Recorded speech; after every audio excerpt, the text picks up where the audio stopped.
Hello. I don't know where you are. Oh, there you are. Hello. I'm hoping that you can hear me. I literally have no idea. Never done this before. I just wanted to come on live to say thank you for 1,000 subscribers, which is incredible. Really never expected this.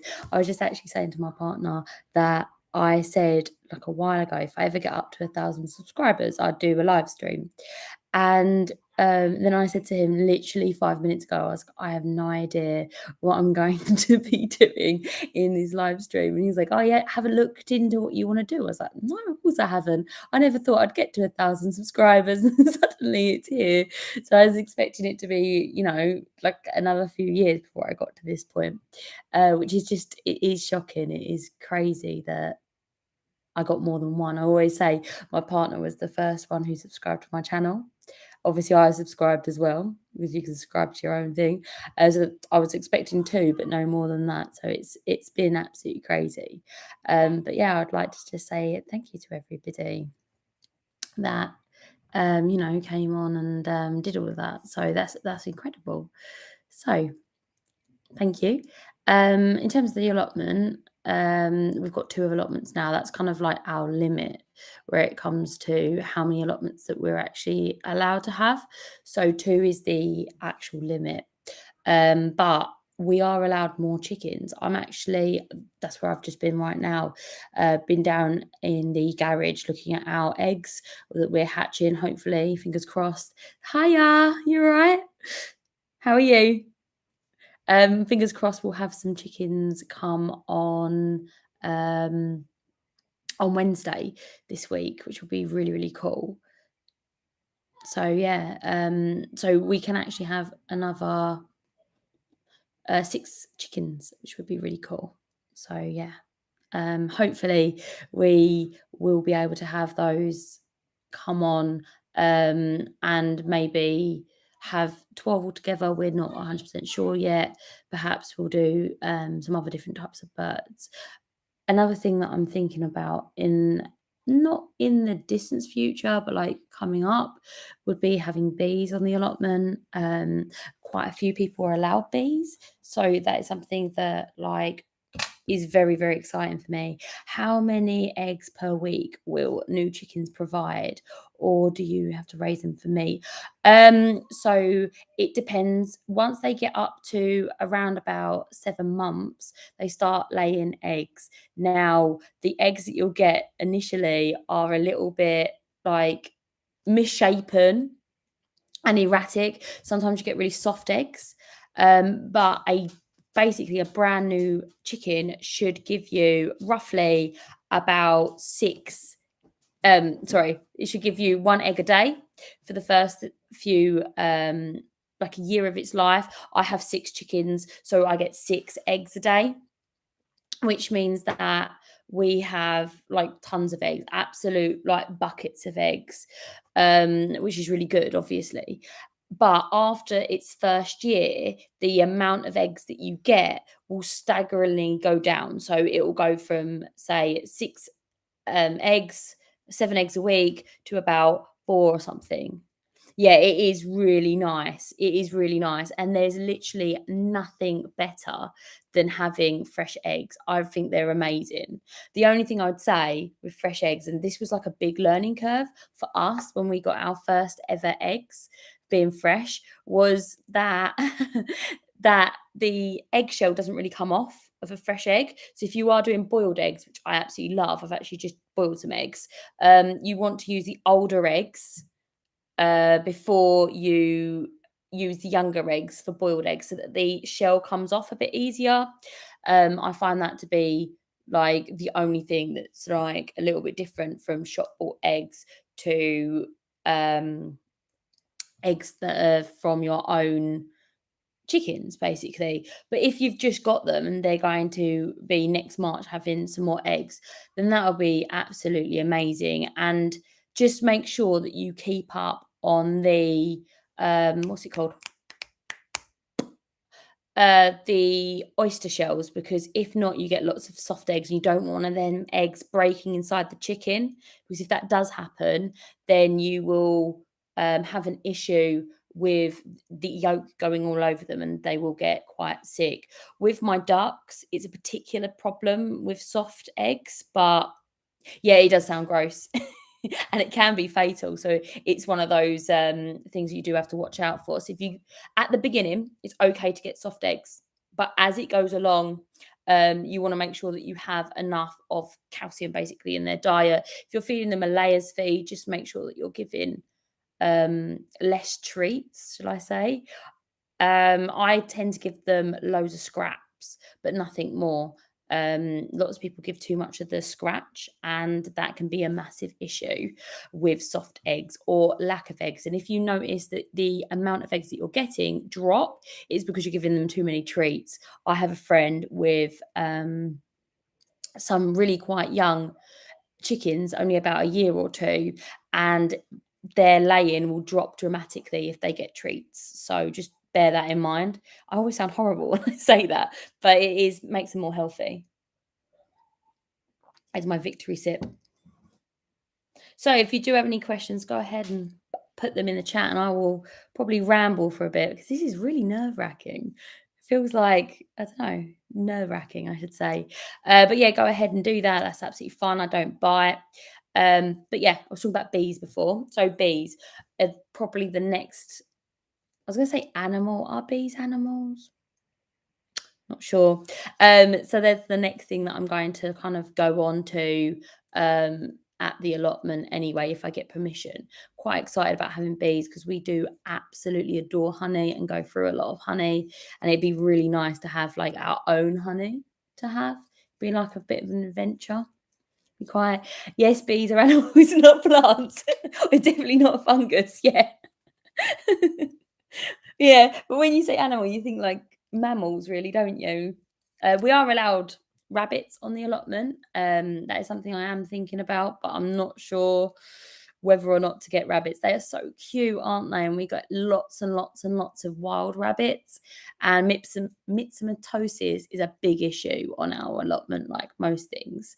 So that is something that, like, in the back of my mind, I think about, but perhaps, perhaps I won't necessarily do in the coming few weeks or for the foreseeable future anyway. But I know lots of people do have rabbits and they love them. So my daughter would absolutely adore to have some rabbits.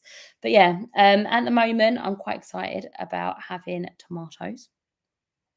I've actually just started to get, we had tomatoes for dinner tonight, not just tomatoes, but some tomatoes with our dinner tonight. And that was really exciting.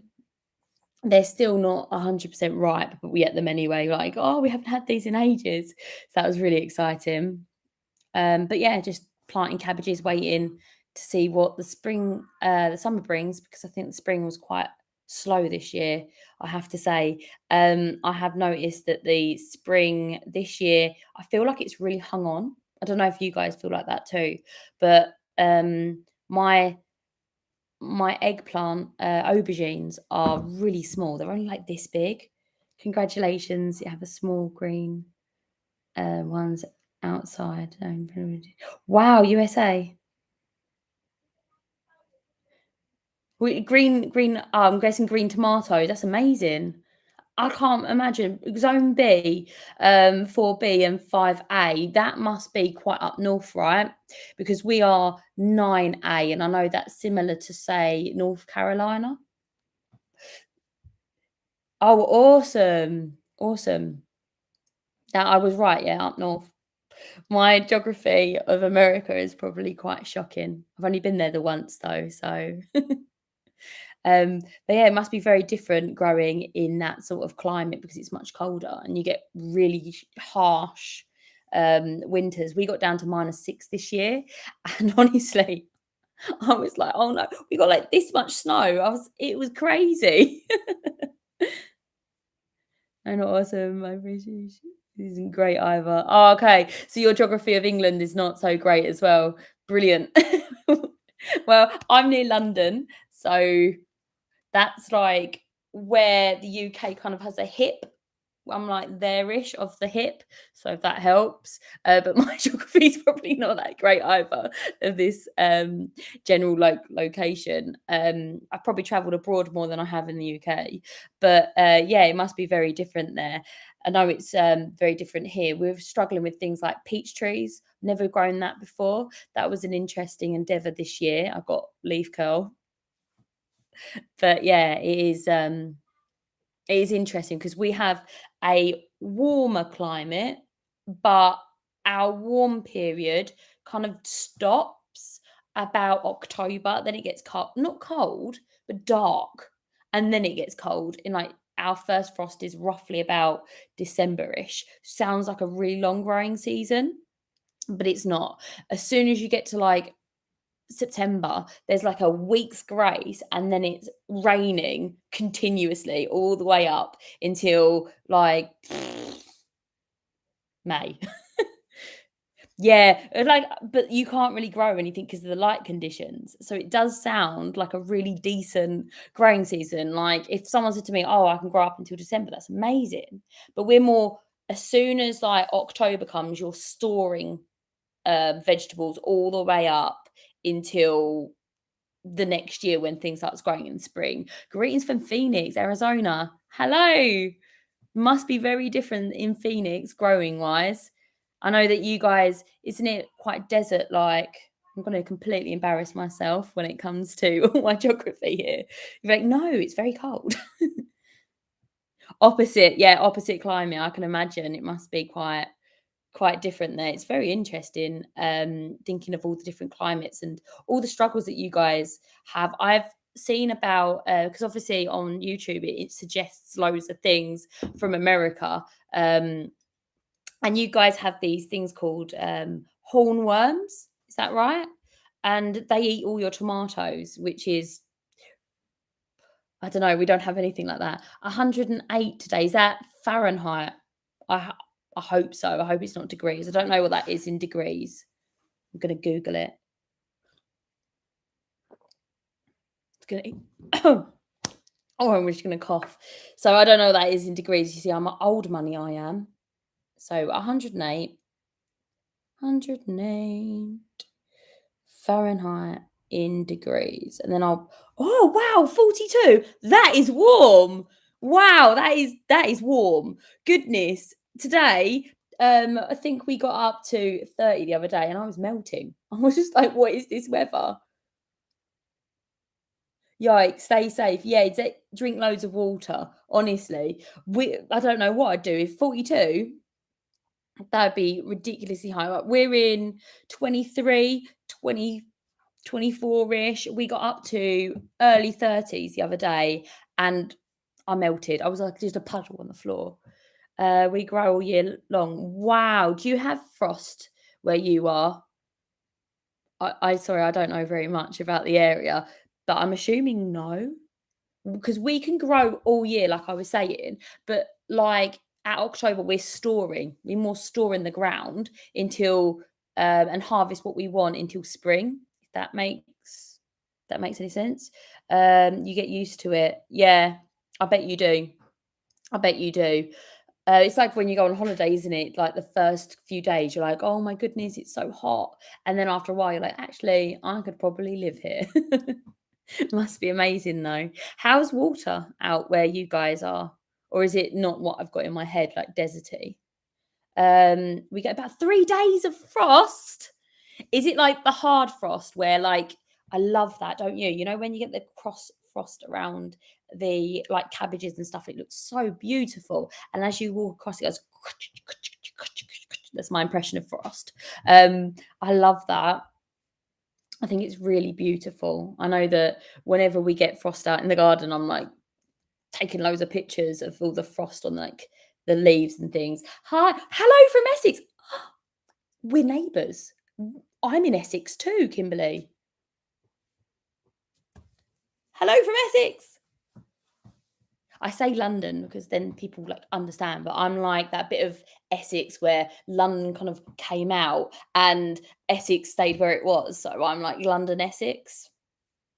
So yeah. Hello. How are you getting on growing? No hard frost. Wow. Romford?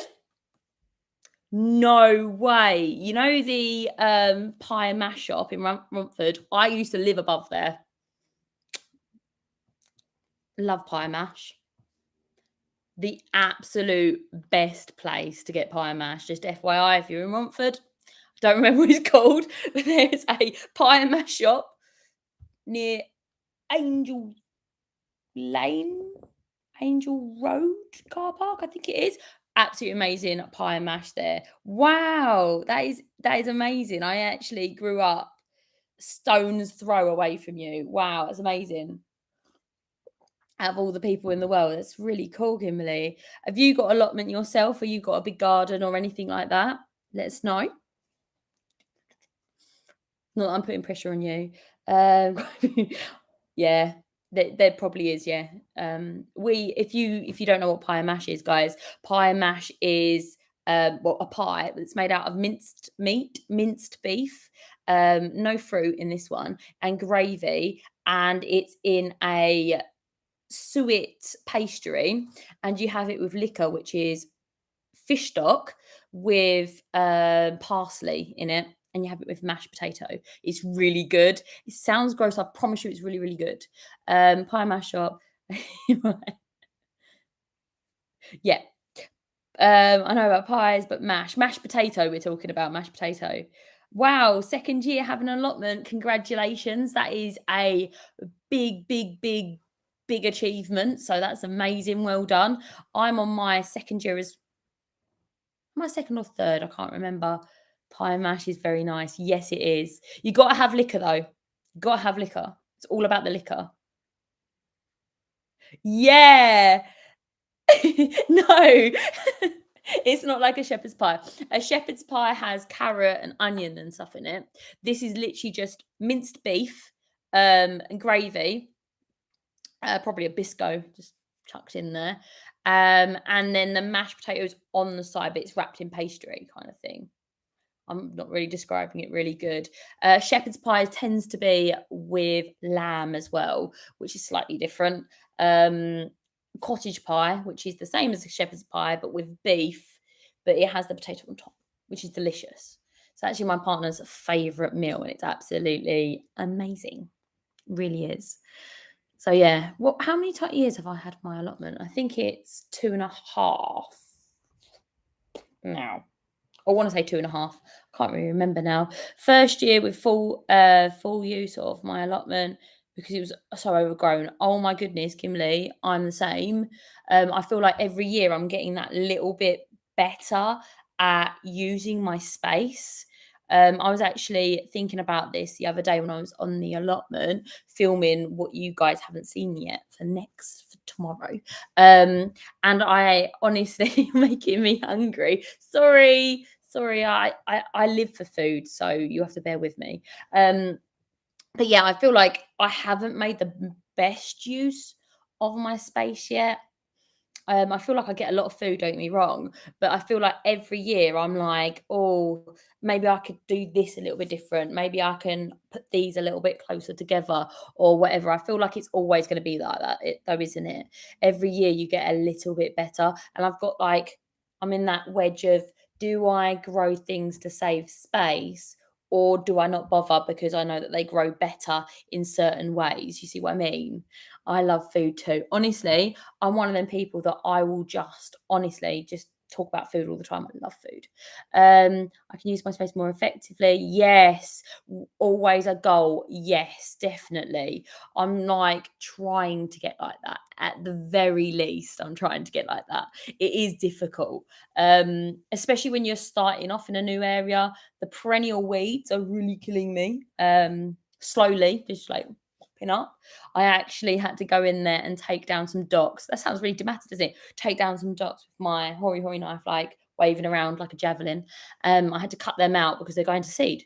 Where did you even come from when you're going to seed? But yeah, it is all about effectiveness, and it all boils down to food. And I don't think you grow your own food without absolutely adoring food. Mog says this year my peas and courgettes are well done. I grow more different squashes because of you. Oh, it's really sweet. Thank you. I love squash. I'm very pro squash.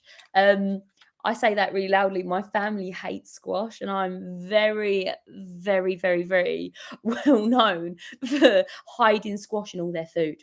I'm very pro hiding food, vegetables in food, shepherd's pie, everything. I love food. Brilliant.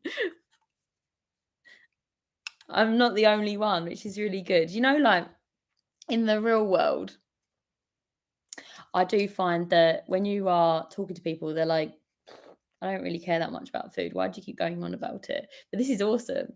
Um, you're welcome for squad. Ah, Uh, where did you get your hori hori knife from? Well, I actually got it from Amazon. So nothing really interesting. If you just go ahead and search up hori hori knife on hori hori knife on Amazon, it's pretty much the first one that came up. It's about 30-ish quid. It was honestly such a bargain. I got two of them. Yep, it's the first one, £32.99 is literally the first one I got. I've got two of them. I've got one for here, obviously my house, and one for the allotment. They are a godsend. I use them for everything: harvesting, chopping things up, squishing something that's like crawling towards me, everything. Let me see. Squash is native here. Yes, in America, I have seen that spread across. We don't get the squash bugs that you guys have, and I think that's because it's not native to our country. So it's really, really good to grow squashes here. We get powdery mildew, and that's about it. I blend up squash to get it. Yes, I love that. I love that. Blend it up. I blend up squash to get my partner to eat it. Not even my daughter. My daughter will try most things. We've also tried, is it pumpkin pie? I tried to make that.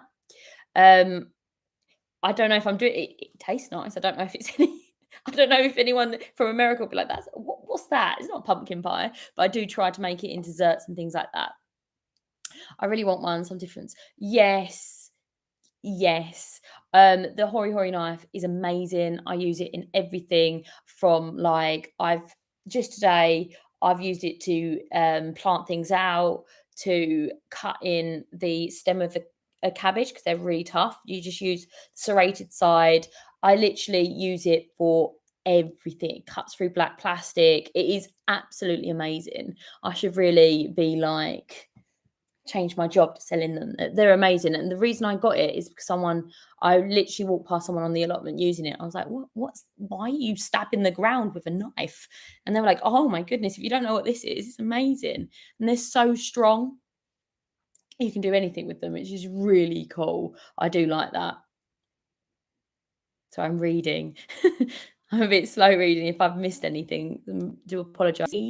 My peas as well, so I don't have to buy them next year, which is very exciting. Make pumpkin cheesecake. I love cheesecake. That's going to be really. You need to share the recipe. You need to share the recipe. I need it. Super happy with mine. Heavy duty. Yeah, about $25. Yeah, it's about right.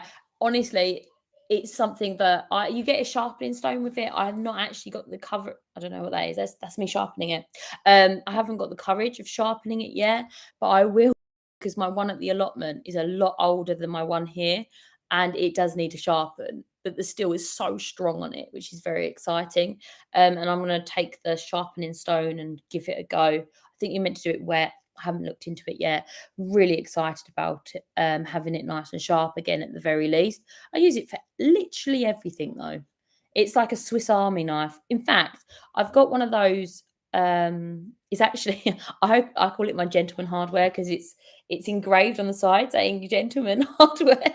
And my partner got it for me ages ago because mostly it's men that garden, isn't it? And you get lots of things that say for men, which is fine. But I got that, and honestly, I don't use that. And it's got secateurs on it, it's got knives, it's got you name it. I use that way less than I use my hori hori knife, which is just like I have always. The only limitation that I have to it, it has a belt strap that comes with it, and I don't wear a belt, so that's the only thing I'd be like, oh, I wish it had a popper so you could put it over like the loop of your jeans and then hang it from there.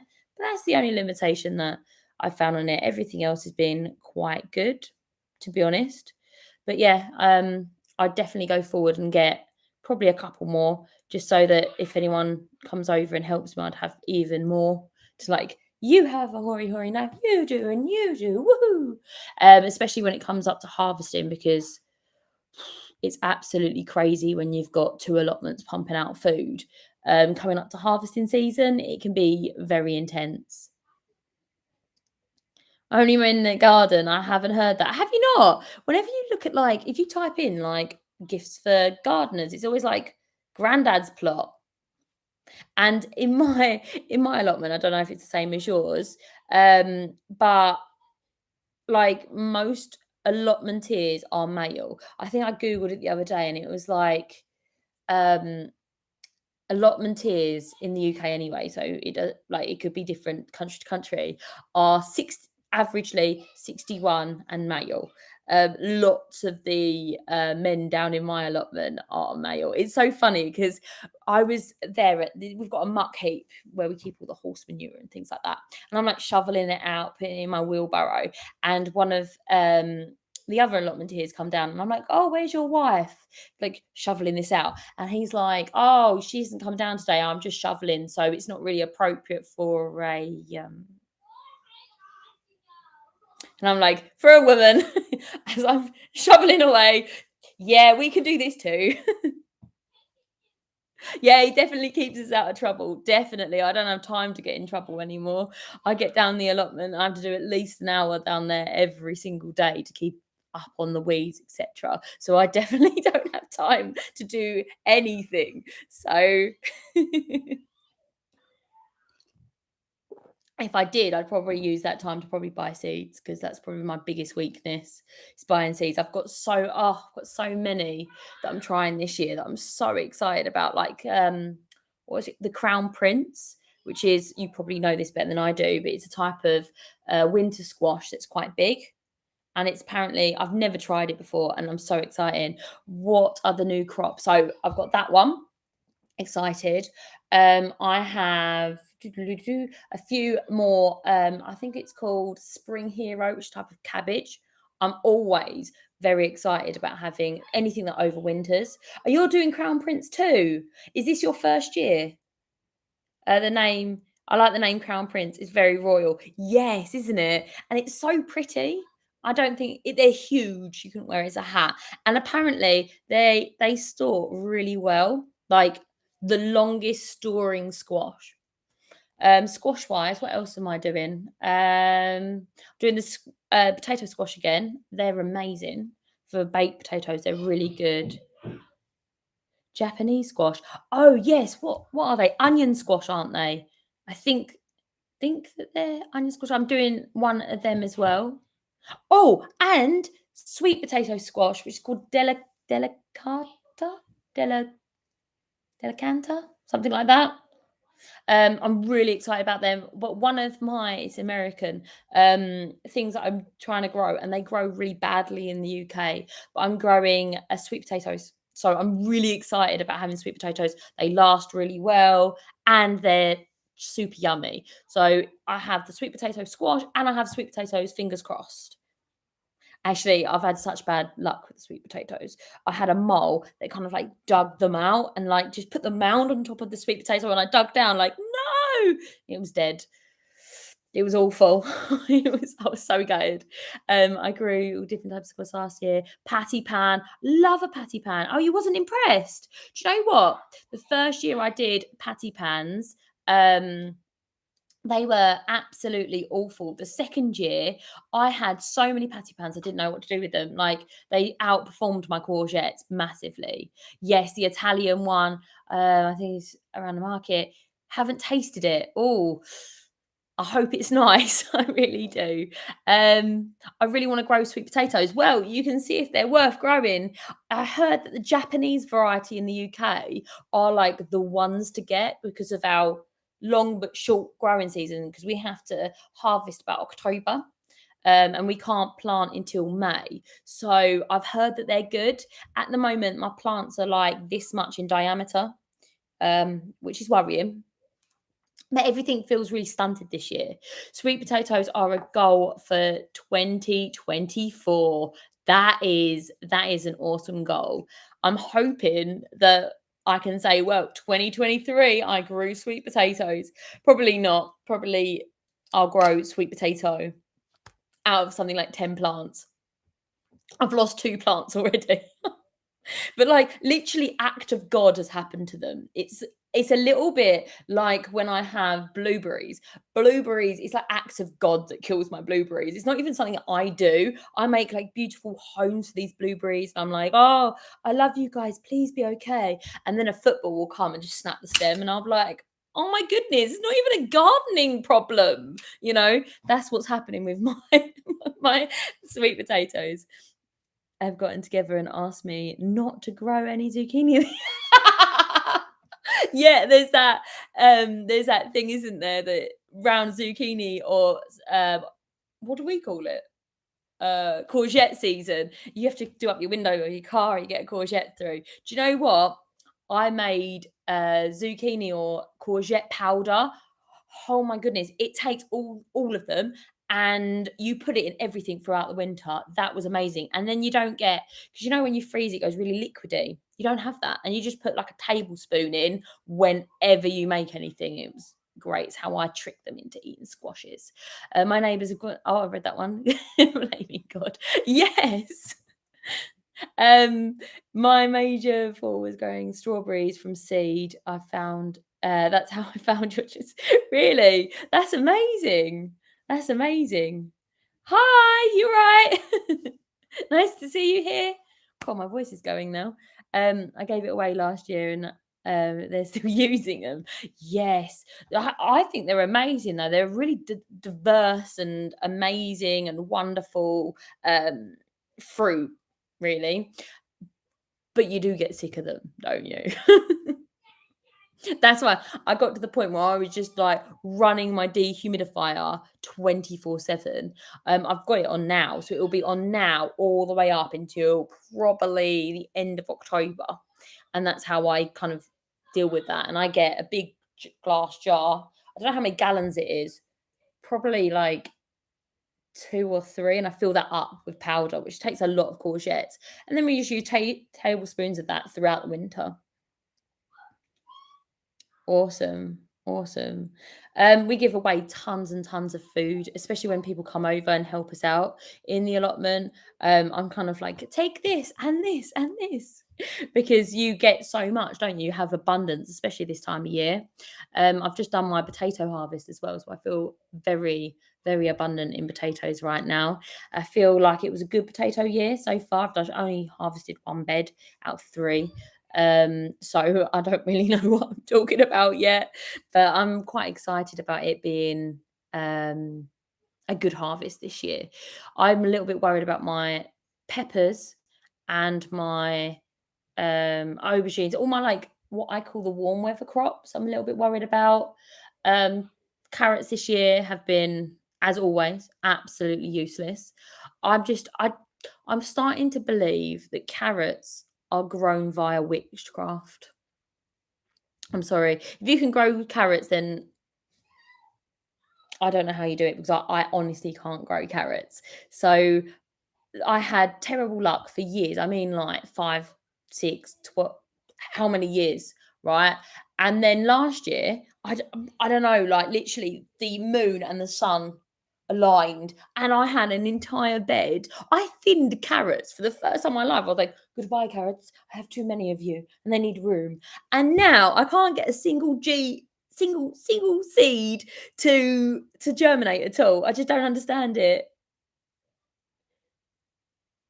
She weighs the same as ducks. She can grow a carrot. Yes, that's literally. If she weighs the same as a duck, as ducks, she can grow carrots. A witch? Yes. Honestly, I don't know how anyone grows carrots. I've tried every single trick. I saw someone was like, oh, if you have carrots, you put all the seeds out, you water it first, then you put all the seeds and you cover it with like a log. Did that. Carrots, no carrots. And then like I'm covering them for a month and I'm like looking every so often, being like, oh my God. And then I did it with black plastic last year and I was like, oh my goodness, I found the way. And I was just like, I'm a genius. And like my arrogance went like through the roof. And then suddenly this year did the exact same thing. And I was like, dude, where's my carrots? Like nothing's eating them, they're just not germinating. I've just been eating my spring onions up in the garden. Oh, lovely.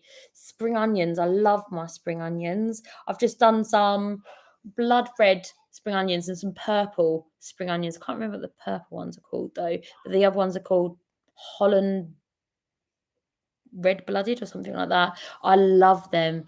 I've just used a load in what I've just made for my lunch this week, which is it's kefir, the yogurt mixed with milk with like courgette, cucumber and spring onions and some herbs and stuff. It's really yummy. It's also really good for your microbiome. I think I need to research how to germinate carrots indoors in yes, in little plastic baggies. Yes, I did that with my um parsnips one year and I had such good germination. But this year, parsnips, I've got parsnips everywhere. Don't understand it. Normally I can't grow them, and now they're like standing there mocking me, like, ha ha ha, where's your carrots? I love kefir. Me too. I've just got into the kefir hype. I went around my friend's house and she made this meal for me and it was delicious. It has beetroot in it. It's like a pink soup and you eat it cold. It's amazing. And I'm really trying to like work on my healthiness a little bit more. Spring onions and my carrots. Not carrot fly. Well, that'd be amazing. I have to say, I've not had a single issue with carrot fly this year. Mostly because I have no carrots. I don't have any issue with carrot fly though. What I do have, which is new, it was never a few years ago. You didn't really get it, but it's called an allium fly or allium maggot, which you get, and they're like you can see them as like little brown. I don't know the word. Cocoons in your allium, so like in your garlics and your onions. That's new. So I think that some people grow carrots next to onions and they repel both of those.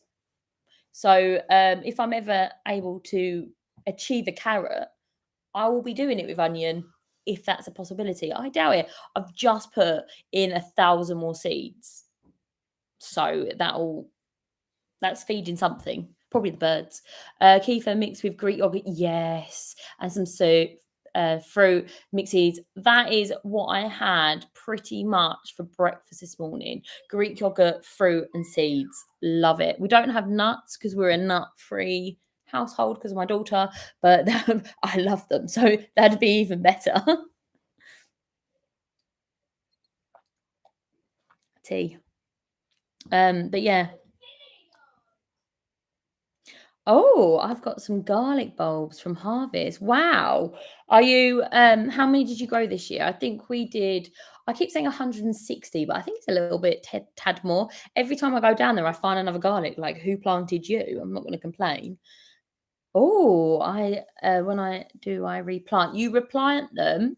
You can either replant them on the longest day, which is around about, I believe it's in because you're in the same climate as me, it's December the 21st, or you could do what I do, which is like because I don't really want to go out when it's raining and like miserable and like on the shortest day, right? So I tend to grow mine in October when you've pulled up everything and you've got all the beds done and turn around from tomatoes and stuff like that you've chopped down because you get blight anyway. I go ahead and plant them there. But if you do elephant garlic, I don't know if you do elephant garlics. I do. You get little bulbils on them. Or some people call them corns. And what I did this year when I pulled up the elephant garlic, I just went ahead and planted those back in so they will produce whenever they want to. They will just sit there dormant in the ground, and then in the spring they'll just start producing it. But you'll only get a like a single clove that doesn't have the actual divides in it, which I don't mind. Lilac and white. Listen, that's awesome. That's really cool. I don't know what them varieties are. I'll have to look them up. Why don't you plant them? You can't plant them in the same place. Well, it's one of those things, isn't it? Some people do crop rotation, some people do not. There I've been like actually looking quite into this, and Charles Downing does like quite a lot of interesting um like almost scientific studies on it on his farm. And because it's only a small amount of room, so if you're planting your garlic here and then you just move them here, it's not very much room between them. It's a little bit like rats and sweet corn. They'll find your sweet corn if there's any rats in the area. So I don't really rotate my vegetables. I kind of like just I don't really plan. I do. In January, I'm like, I have my gardening gloves and I'm like, I'm gonna wear my gardening gloves always. And then I make like really elaborate drawings of my allotment. I'm like, yeah. But then when I go to the allotment with a tray of seedlings, I just put them in wherever there's room. So I'm not one to talk about plot rotation because I'm awful at it. I'm like, no, you'll notice that my tomatoes are in the same place as they were last year, and my squashes are in the same place as they were last year. But I do put a lot of manure and things like that onto the ground to kind of enrich it a little bit. You can't plant them in the same place. That I've read that one. It's very late September, mid October in the US. Yep, right after the autumn equinox. Oh, that's interesting. I assume that you have really, really frozen ground, whereas we kind of get our frozen ground really later in the year. What, January, February, March? It's always very cold. So we can do ours really late into the year if we want to. Also, yes, 1,000%. It does depend on press pest pressure. However, like in an allotment, there is so much pest pressure that is ridiculous. But most of that my pest pressure that I get is rabbits. And if the rabbits get into your plot, it doesn't matter where you put the vegetables around your plot, they're going to get in and they're going to eat everything and they're going to be horrible. Or my daughter's talking to my friend. But if what I find is that, and pigeons. Oh my goodness, the issues that I get from pigeons is ridiculous. Everything has to be covered now, which I never thought. I was never a covering person. I was like, no, it's fine. But now I'm like, oh my goodness, the pigeons. Yes, he's awesome, isn't he? Oh, oh, you're wary of him. Oh yeah, don't like his advice for clothes planting beets. Small beets are bad. Yes, I know what you mean. Yeah, I like a large beet myself as well. Blackbirds. We don't really have blackbirds as an issue. What we do have, talking about beetroots, which you guys call beets. I think that's the same plant. I'm like 90% sure. You'll probably be like, no, that's a type of tree. What are you talking about? What are they called? The leaf miners. Oh, on beetroots, I have perennial spinach, and oh my goodness, it's like awful. Foxes. Foxes. Oh, foxes are more of an issue at home. They dig continuously in my garden and they go to the toilet everywhere in my garden, which is very frustrating. I just ate a clove of garlic. It was hot. Wonderful. Pooping everywhere. Yes, the poop is awful. Garlic is good though. Garlic is my favorite thing to grow, but the foxes do dig up everything. If I go out there now and I plant something in the garden, they will dig it back up. I don't even know why. They just do. Um, which is very frustrating. They sit on my corn, which I never thought I'd ever say that in any words. Hiya, you're right. Um, but yeah, I have issues with foxes sitting on my corn. Congratulations on 1,000 subs. Thank you so much. Hiya, you're right. But yeah, I honestly can't believe it. I never thought this would ever happen. I was just like, I started off this channel to like literally get people to talk to because I am probably the only one my age that I know that grows vegetables, and I didn't know that so many people would get on board it like and join and would have like this amazing community. I never knew that. It's awesome. Absolutely awesome. Foxes, oh god, foxes are rare. Oh really? Oh, really?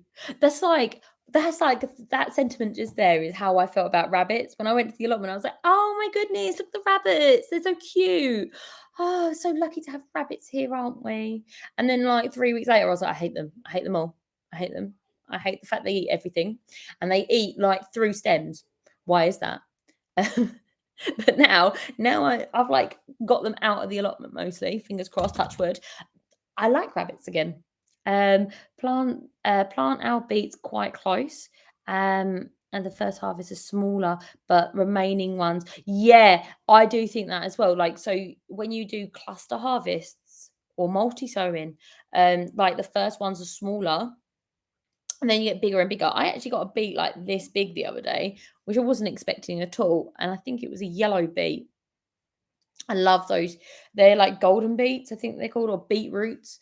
And I can never say it. The cherry ghost. The stripy ones, the candy beetroot, the ones with the white and then the red and then the white and the red. I like those.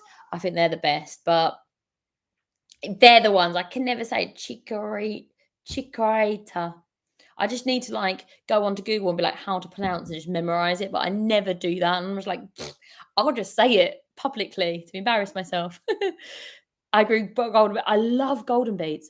I do think that like whenever I'm talking to my friends and I'm like, if you don't like beetroots, you'll like golden beets, and they're all like, really? But they do. I had them as crudité the other day. I can't pronounce that either. I'm awful at pronouncing. Hiya, you're right. I'm just saying hi to anyone. They're not even talking to me.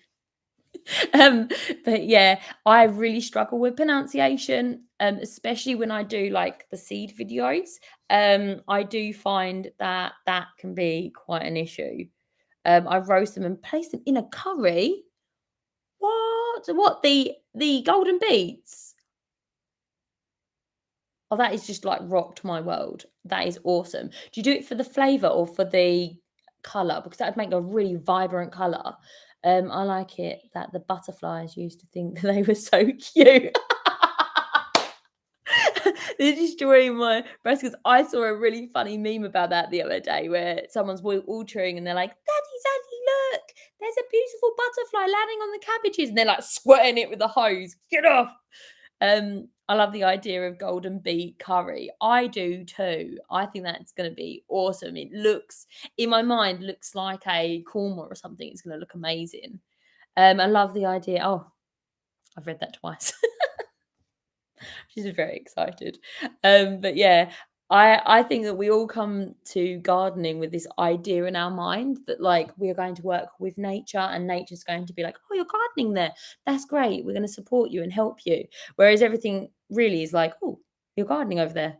So I'm assuming that's all for me and I'll eat all of it like rabbits. But it's not always the case. The mole in my allotment, it doesn't eat vegetables. I know that.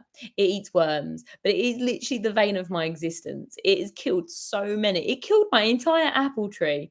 It was only an apple twig, to be fair, but it like dug all around it and it just died in the drought. I'm just like, really? Really? I don't mind when it's in the chicken coop. I mean, it can have at the chicken coop, go up and down the paths, have at it. It's just leave my plants. Look. Killed my sweet potato the other day.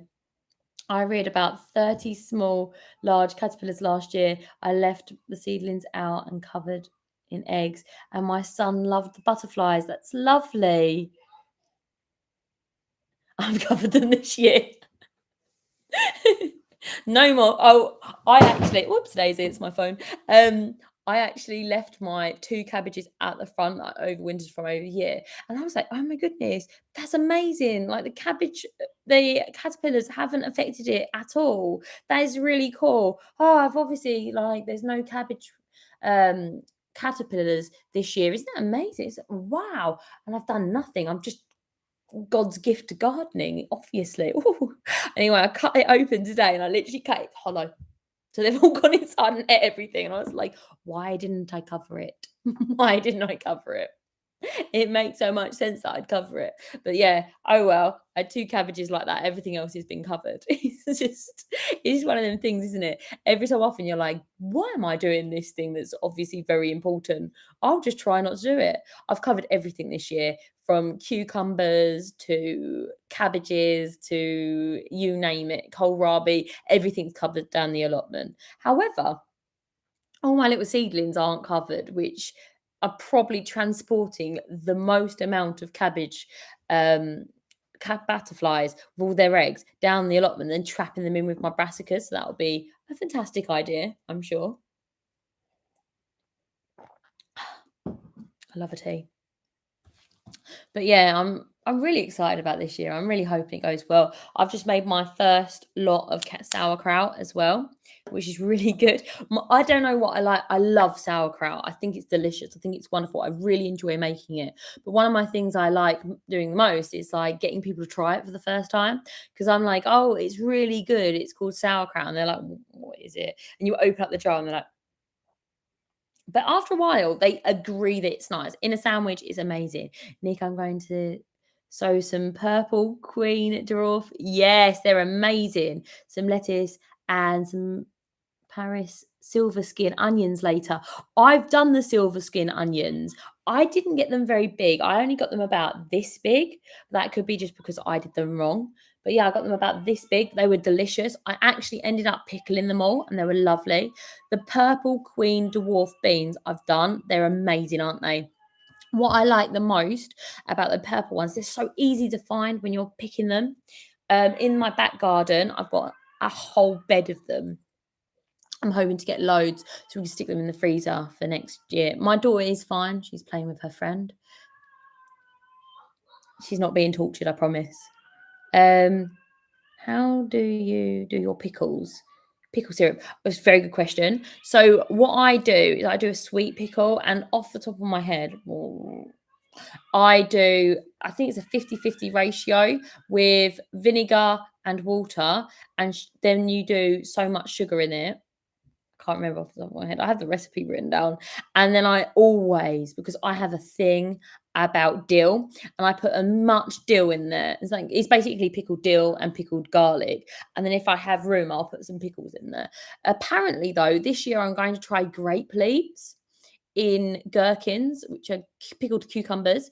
Apparently that makes them crispy for longer. I don't know if that's true. That's what I'm going to do, because I was looking at it on the old Google, and they actually said that. And I've got a grape twig, so I was like, oh, I could take some leaves from my grape twig and put them in pickles, and if they're harder and more crunchy, that's a really good idea. But I pretty much use that brine for everything, or I ferment it, which I love fermented pickles so much, which is for every liter of water you do, is it a tablespoon of salt, I believe? I should know this. I just did it the other day. And I leave them like that, probably with some dill in them, because I love dill. And that's about it. There's loads of Germans in the Midwest, in the USA. Everyone knows about sauerkraut, but hardly anyone eats kimchi. I love kimchi. I'm desperately trying to grow some Chinese cabbage for kimchi, not successfully. Once again, it's like my daughter knocks it over, and like the whole entire like slab of Chinese cabbage will snap on the floor and they all die. But I'm desperately trying to. We did grow some last year. I brought it into work and everyone was like, what is that smell? It's awful. I was like, dude, it's kimchi. It's nice. It's really good probiotic. It's amazing stuff. It's so flavoursome. Absolutely flavoursome. And I like it in stews and everything, in sandwiches, in like when you grill up a load of vegetables and stuff. I love kimchi. But yeah, you like, not very many people have heard of it, not many people eat it, but it is amazing, really fun to make as well. Yes, purple queen, I want to say peppers. No, purple queen Beans do go green. That is completely true. But it does help you find them on the stem, which I'm always appreciated too, because I feel like I'm always can't find them until they're huge. And I'm like, oh, you're all stringy now. Yeah, they're great, aren't they? The dwarf ones are plants as a gift, edible plants. Yes, they're very beautiful. I do think they're very beautiful as well. And they do go green when you cook them. However, they are easier to find. I bathe chicken in it. Yeah. Oh my goodness. Marinated chicken in kimchi. That sounds amazing. Oh my goodness. I'm going to try that. That's going to be really good. That's like changed my world. I'm going to try doing that once I get some kimchi. I really love kimchi. I have to say, like, as I'm getting older, the more, because I grew up in a world without, well, I would say not without fermented food. I ate yogurt when I grew up, but that was about it. So as I'm like getting more and more into my gardening, I'm getting more and more into the old, you know, foods and stuff like that, and thinking, okay, what am I going to do? What am I going to grow? How am I going to store this? And I find it that I'm going more and more into fermented foods, and I love it. One of my friends ferments tomatoes. They're so good. They're like really, really good. I'm gonna trying that this year. Peas are my favourite things to grow. Yes, I like the purple green beans. That's really hard to say. Have been growing them at my allotment. Awesome. Do you have any issues with beans at your allotment? We actually have to cover them. They are like the favourite thing for rabbits to eat in the world. But here at home, I just leave them out. There's no rabbits. Well, we have rabbits, but nowhere near my house. So there's no issue there. But I do think that there's way more pests down at the allotment than there is at all at the home garden. I do think I struggle more to grow things at the allotment than I do at home, which is really funny because when I used to not have an allotment, I was like, what are you guys moaning about? This is like really easy to do. Like, why are you complaining about rabbits? I don't have any issues with it here. And that sweet summer child. I never knew anything about how difficult it was to grow anything until I got my allotment. And now I battle like living things and plants just for a little space. No problem so far, but snails and beetles are a problem. Oh, what beetles? I've never had an issue. Well, I might have. I just probably haven't understood. I have a problem with rats, which I know everyone says like, oh, rats, but they're kind of everywhere. Mice, once again, are kind of everywhere. And rabbits, birds are the biggest issues that we have. Gardens are like snowflakes. I love that. No two are identical, new location, new challenges to overcome. That is so true. I've known people that literally have gardens that are like one street away and they're so different. You've got all the microgrowths, beige coloured, beige coloured. Oh, beige coloured beetles. I don't know any beige coloured beetles. I'm gonna have to look at this. I probably do if I see them. Don't think I've ever seen. I see those like really beautiful metallic ones, but that was about it. My biggest problem is vine borers, rabbits, deer. Oh my goodness, I couldn't imagine deer. Oh my days, it's making me feel stressful as it is. Vine borers, those are those American beetles, isn't it, that go into the squash plant? I don't really know very much about them. No, we don't really have very much that attacks the squash plants, really. I don't think we even have an issue with slugs with squash plants. I don't think I've ever had an issue with slugs. Maybe they were very small, but no, not anything. But apart from powdery mildew, powdery mildew kind of like has already kind of like started to show its head in my greenhouse on the melons, which I know I'm probably going to get no melons from, but let's hoping. They're jerks that chew their ways into the stem of squash or nightshade. Not the nightshades in my case, and eat your plants from the inside out. Oh no, that's tomatoes. I'd be devastated. Did tomatoes come from America? Because you've got those and you've got those hornworms, which I honestly, with the little I wonder if they stab you in the finger. They're huge. They're like this big. Oh, I think I'd just be like, take it and run away. Yep, tomatoes are our gift to the world too. Yeah, because you guys have all of the pests for it. So I think sweet potatoes are yours as well. Thank you. What do we give the humble potato? I think that's the Irish as well. English muffins. Yeah, exactly. We don't really have some of them. I do feel like in America, like whenever you watch anything like that and you've got like rattlesnakes and bears, oh my goodness. I imagine having honey would be an issue if for the bears. I guess you'd have to have like one of those electric fences around them. And wolves. Don't know what the wolves would want, but they could just be around. Hornworms are similar to hawk moth caterpillars. They're so cute. Fair enough. I think it's one of those things, isn't it? That I think they are. I like butterflies so much, apart from the white ones. I see them all the time trying to find like a defense. Oh my goodness. I was walking past the allotment the other day and I see two white butterflies in someone's brassica netting. I'm like, oh, not on the inside. That's how do they get in? But yeah, it's one of them things. They find like a tiny little hole and they like squeeze themselves through like a rabbit. The rabbits will find like this much of a hole and will just totally squeeze themselves through and eat everything. So yeah, my biggest pest though really is my dog. My dog Bailey absolutely loves sweet corn plants. And he'll go and if you don't keep him off, when they're only about this big, he'll go and eat them all because he loves eating grass. So he'll go and eat every single sweet corn plant, which is a ridiculous thing for him to do, really.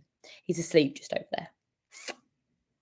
So yep, naughty doggo. He is.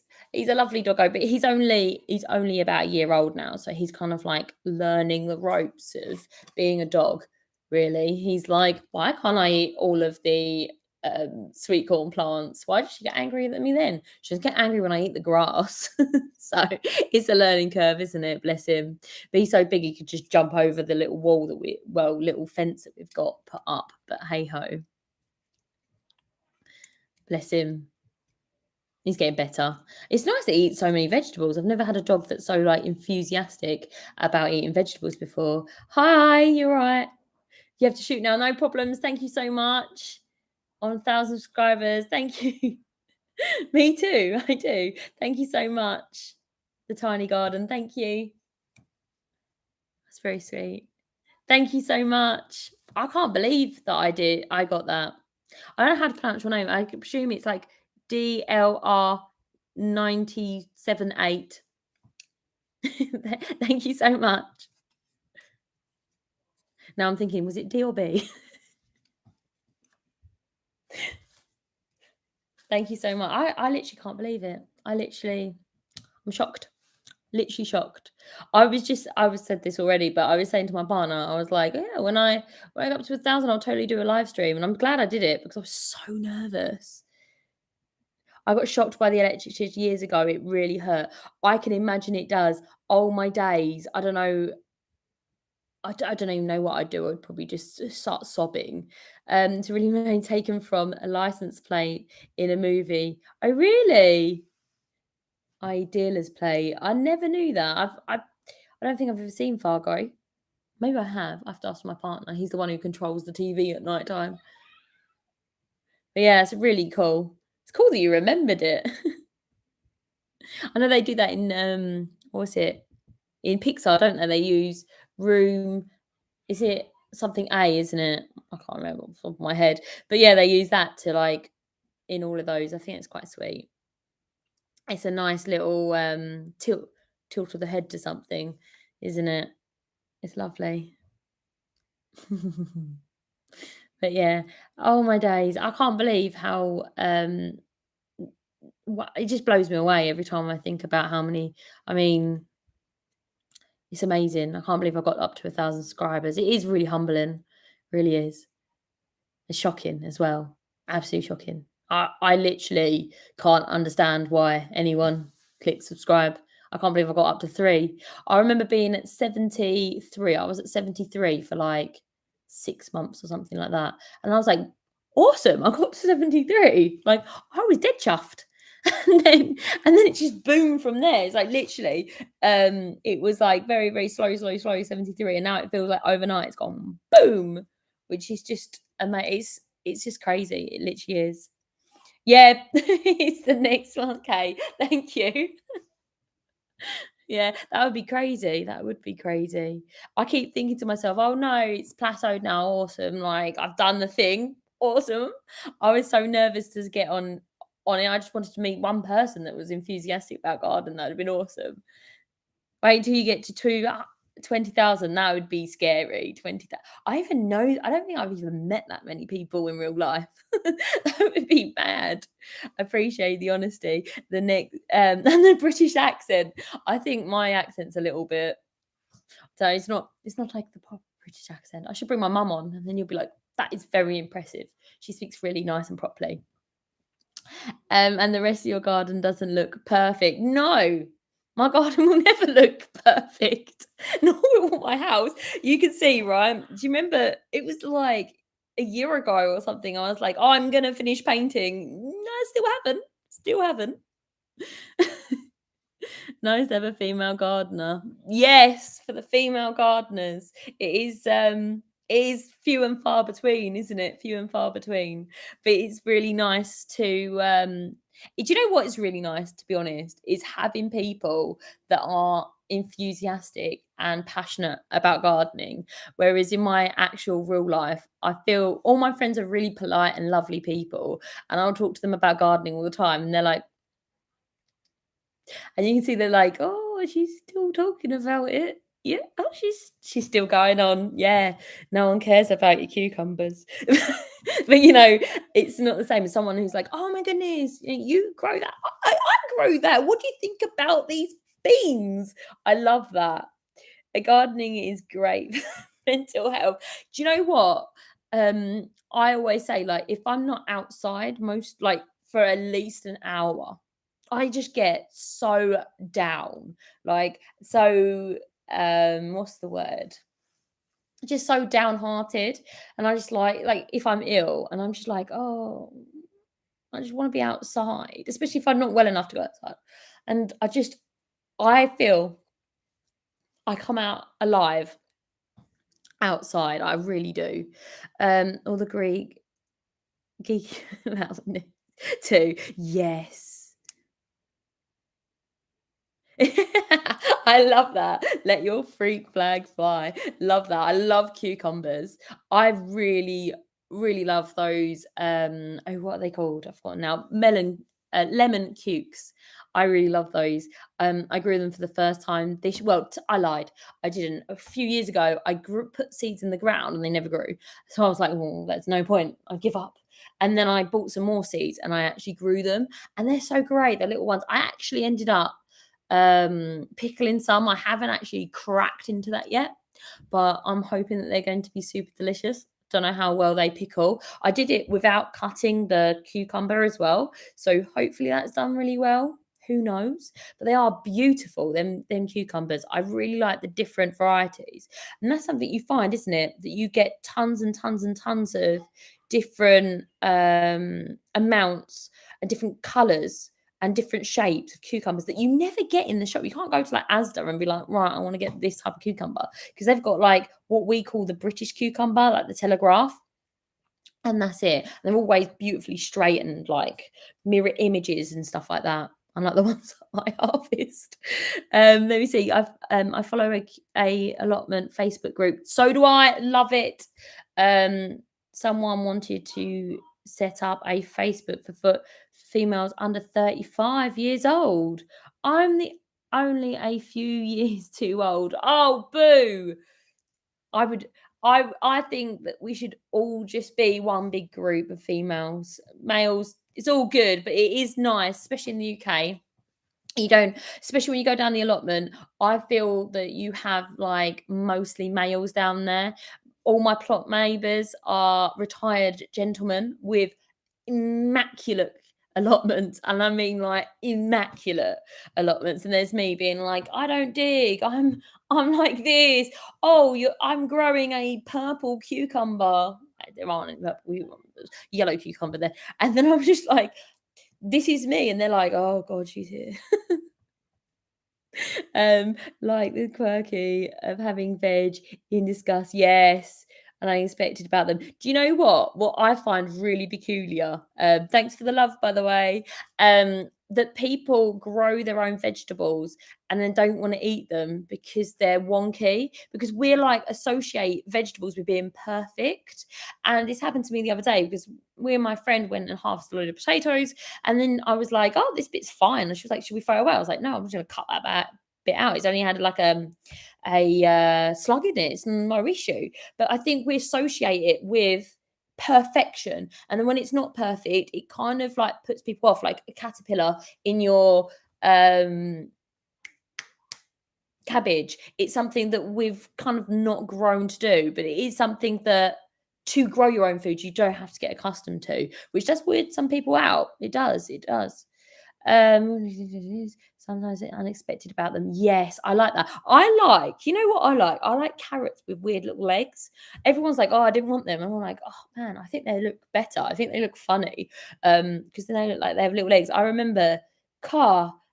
This must have been about 3 years ago. I got a squash with little legs, and I remember taking a picture of it and be like, look, the little man's walking.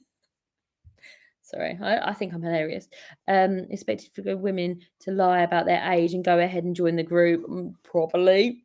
The last week, my neighbour threw a bag of Irish peat moss compost over the fence. Or over your fence, onto your plot.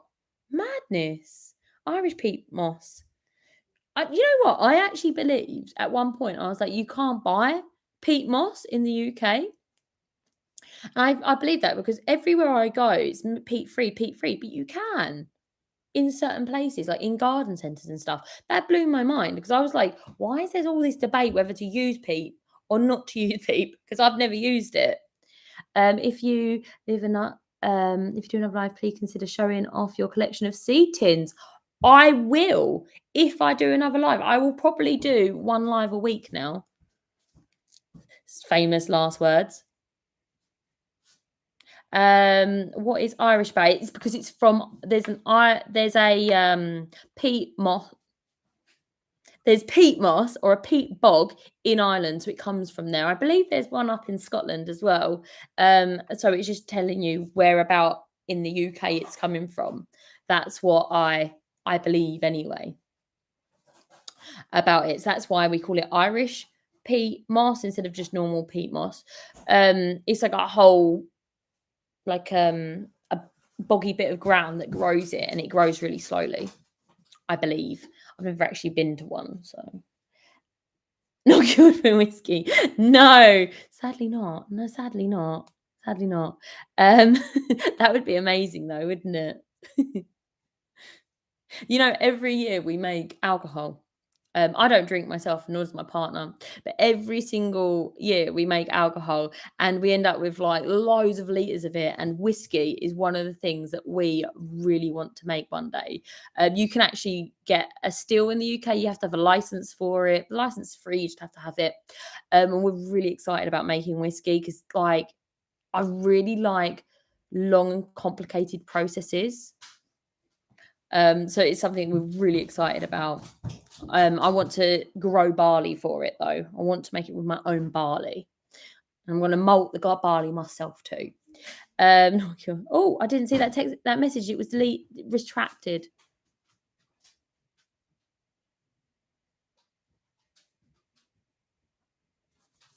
Oh, is that about peat moss? I have heard that it's pretty. Oh, is this? He got some, sure. He got it from. I think it is available here anyway. I've seen it in not supermarket, what are they called? Plant centre places. Gardening centres, that's the one. Normally these are the bits I edit out so that I look like I have a functioning put a sentence together. But yeah, that's pretty cool. I know that it's one of those polarizing topics, isn't it? Peat moss. Like I said, myself, I've never used it. I never knew it was a thing that existed until really recently, because I tend to like get my compost from the allotment, or I tend to get it online, so it's delivered to me because I'm lazy. So that's the only reason why I didn't really get into it. But we actually, because I'm a teacher, I teach about peat bogs. That's why I know about them. Um, it's a really random topic. So yeah, that's what I know about them. But that's about it. Worried about the rest of the summer and the weather. Yes, me too. I'm concerned that everything in my allotment tends to be quite small, and because I tell you why. It's my random hole in my wall. Because we've had a really late summer this year, and last summer was really dry. We had a drought, and there was lots of hose pipe bans. I don't know if you had these in the US, but it's where the government tells us you can no longer use a hose pipe. And if we get a hose pipe ban, I'm worried about how much water we're going to have. The hot weather in the UK is a bit up and down. Yes, it's hot, then it's cold, and then it doesn't rain, and then it rains all at once. I've got pots ready. Yeah, we've got water butts at the allotment that I've got ready. I'm just hoping that even with a hose pipe ban, that they'll go ahead and just say, like, right, you can't use the hose, but you can use the tap. I'm hoping. That's my hoping face.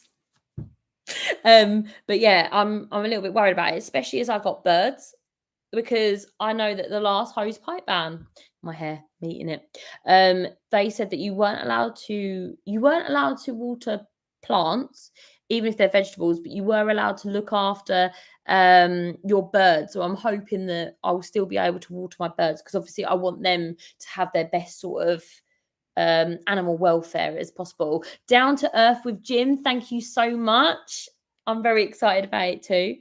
I have water butts at home. We pay for the water at the allotment. Really? Do you know what? It always surprised me what you pay for and what you don't. We don't pay for water at the allotment.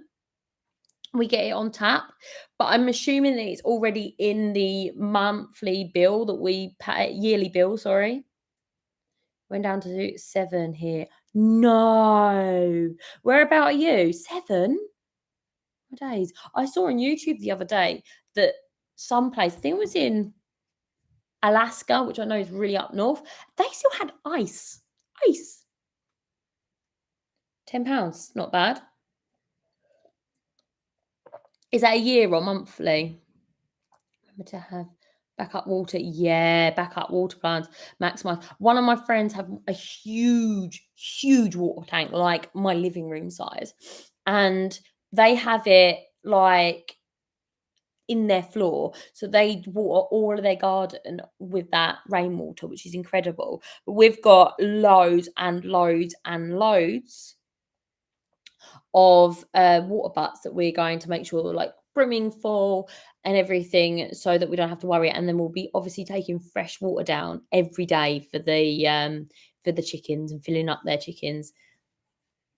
Hello, down to earth with Jim. How's everyone doing? I'm doing good. I hope everybody else is good as well. For the rent of the plot is £90. What, for one plot? Do you know what? As you get close to London, it is more expensive. Ours is 27 a year, which is not very much, but it is going up. They want to put it up to 100, I think, in the next few years. So it is going to go up dramatically. But it also depends whether or not you're self-governed. That's a word. Or if you're committee run. We are committee run, so everything we do ourselves. So, for example, if we need a fence done, we fundraise within ourselves to get that done. If we want, say, for example, we got the path done that goes from the back allotment all the way up to the gate. We physically did that, like scraping it out. That was a grim day, but now it's done. Our site encourages water butts. Yes, I think all sites should encourage water butts. Our site is also committee run. How do you find the committee run? Ours is council run. Yeah, there is a big financial difference between committee run and council run that I've found. We are like, I think that all allotments are overseen by the council. So like you can't just do whatever you want. Be like, oh, I've kicked off all the tenants and this is my allotment now. You have to like have some rules within like obviously the law of the land, but the committee pretty much decides what you are allowed to do and what you're not allowed to do within the allotment, if that makes sense. But yeah, it's really handy, and I find the committee people, I talk to them all the time. They're really lovely guys. They are older and retired, but they're there every day. So like you can have a chat with them whenever you go down, which is lovely. And it's a lot of experience. I like talking to people because we talked about our flake allotments, didn't we? Snowflake gardens. I like talking to them, being like, guys, can I grow insert like crop without it being netted? You know, so that I don't just put one out and be like, oh, it was eaten.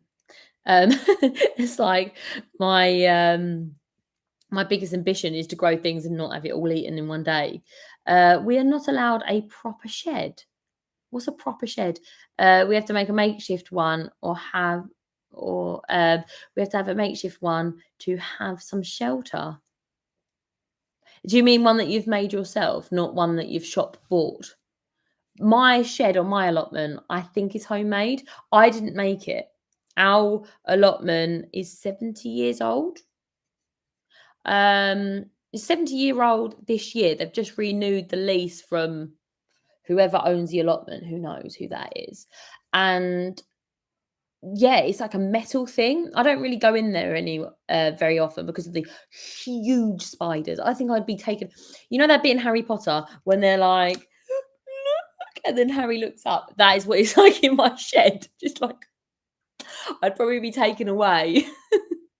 Yeah, we're not allowed to shop bought one. That's crazy. I don't think we have anything like that. We have some really strange rules. It's like I was reading the rules the other day because like sometimes I'm like, oh, can I have this? Remember when I had turkeys on my allotment plot? I'm reading the rules. It's like at no way are you allowed explosives on the allotment. Why is that rule? Someone brought in explosives on the allotment. Surely, sometime to have that. There's absolutely no explosives on the allotment. Well, don't know how I'm going to do that extension at the back. Yeah, not allowed shop bought ones. Crazy.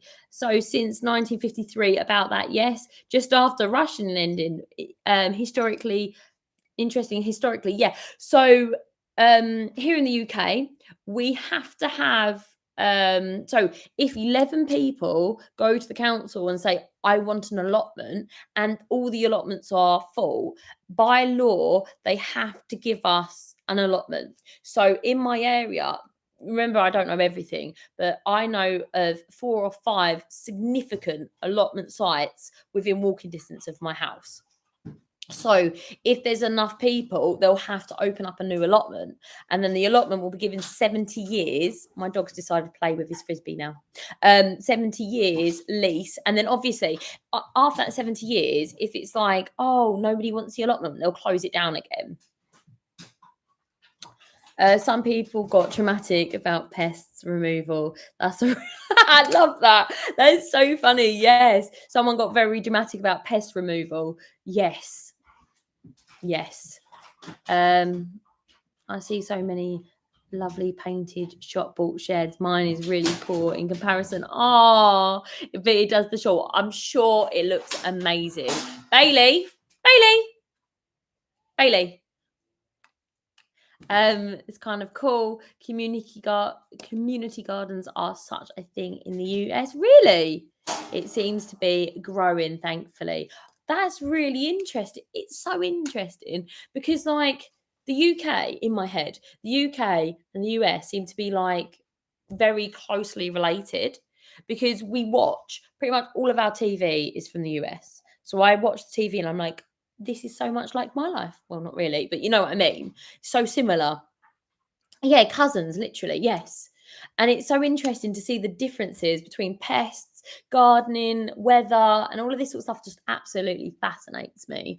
I think it's really interesting to see like community gardens and stuff. We do have on our allotment plot, we do have a community, like an actual community garden where a group of people do it. And you probably, Kimberly knows, the WI is called the Women's Institute. They have a plot down at our allotment. The Women's Institute is for any woman over the age of 18. And they like meet, I think it's like once a month or maybe once a week, I'm not sure. And they like do bake sales and all sorts of stuff like that and have talks and lectures and things like that. And they're very famous of making jam and cakes. And they have a allotment plot down at the very end of the allotment, and they're really lovely. Yeah, exactly. My daughter, her biggest ambition in life is to join the Women's Institute when she gets older because she absolutely loves it. There's quite a lot of retired ladies that go down there. So my daughter was always like, "Can I go to that plot? Can I go to that plot?" And they just absolutely dote on her because she's a adorable little 8-year-old that will eat any biscuit that you give her, and she loves it there. I don't know if that still existed. Yep, it still does. That's awesome. I know about them from World War Two. Oh, I don't know them about World War Two. I know them because they've got a plot near me. So I know quite a few people that are in the Women's Institute, which is really cool. My daughter, like I said, she's desperate to join. That's why I know that you have to be 18 because she asked, and they were like, "Nope, you have to be 18." She's like, "Oh, they should have like a children's institute, maybe." But yeah, they're really good. They do a lot of charity work and things like that as well. And all the stuff they grow at the allotment, they sell off. They like make it into things and they sell it off. I made rhubarb, orange, and ginger jam. Oh my goodness, that sounds amazing. I did rhubarb and mint jam the other day. I like the idea of it. Rhubarb grew from last year. I grew so much rhubarb this year. It's a joke. I know they say not to pick, but no, they say that a lot. They say that don't let the strawberries produce strawberries the first year.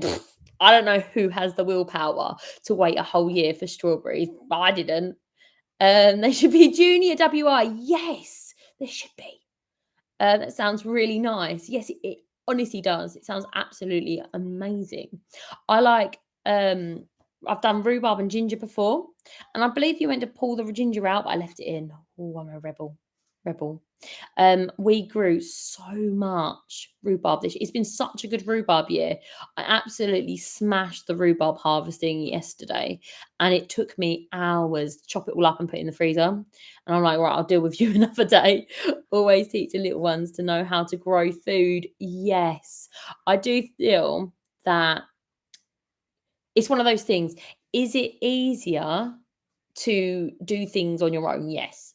But in the long term, it's so much better. My nan taught me how to grow when I was a incredibly irritating child, and my nan tried to like teach me as much as possible about growing and gardening, and I tried desperately not to listen, and I was just like, I am digging a hole, come away.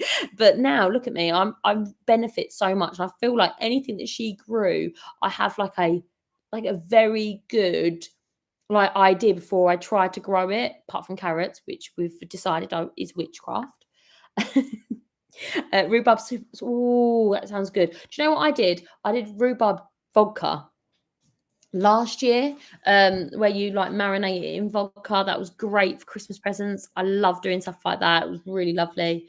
Yeah, I used ginger stems, stem ginger, sorry, to recipe and leave it in. Yes, that's what I did.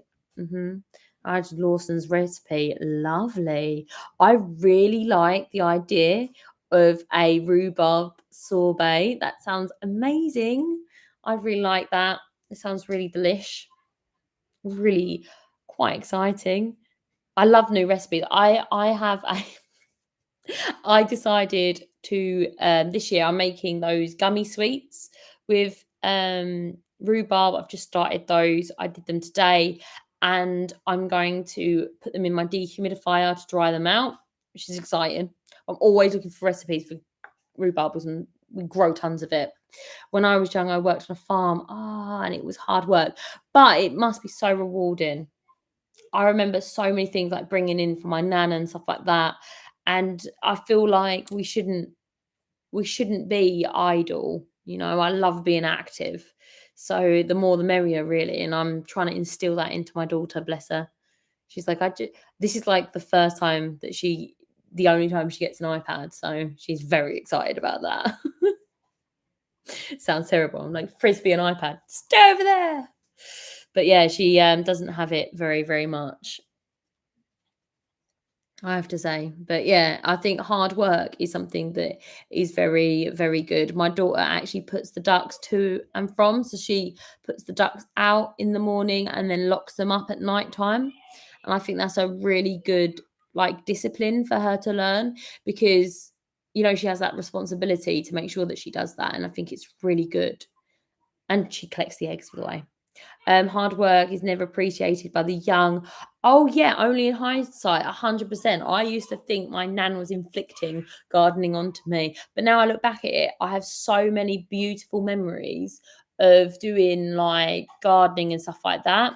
Whereas I don't think that I was very appreciative of it when I was younger, especially I have so many memories of like making cakes, and my nan made everything like from like scratch.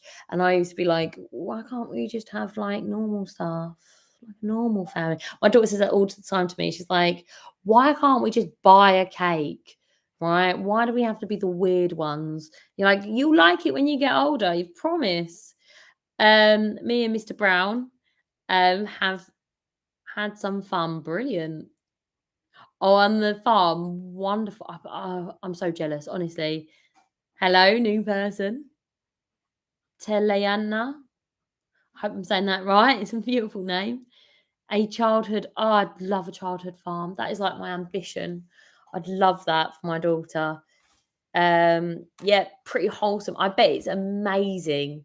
I bet it's absolutely breathtaking. All of their memories and things you just can't get, and all of that team building, especially if you've got brothers and sisters.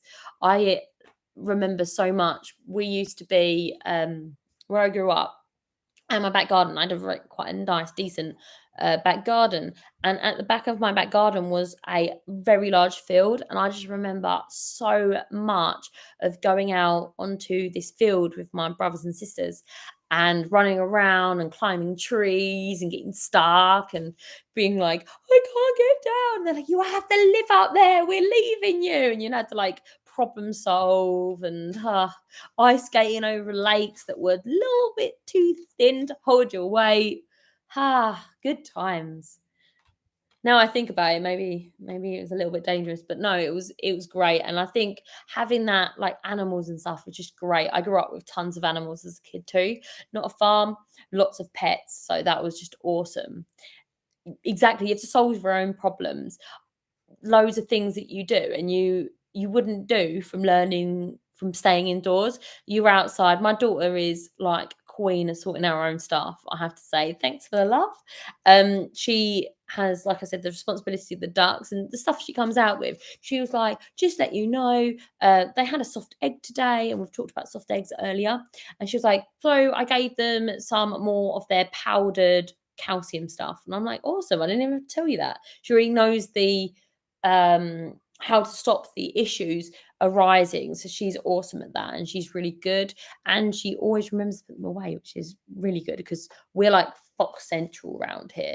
So that's why they're only allowed out if my dog, who's literally about to go out to see his ducks, he sits out there with them and they won't go with him. He's fine with the ducks. He doesn't even chase them, nothing. He's really good with them, bless him.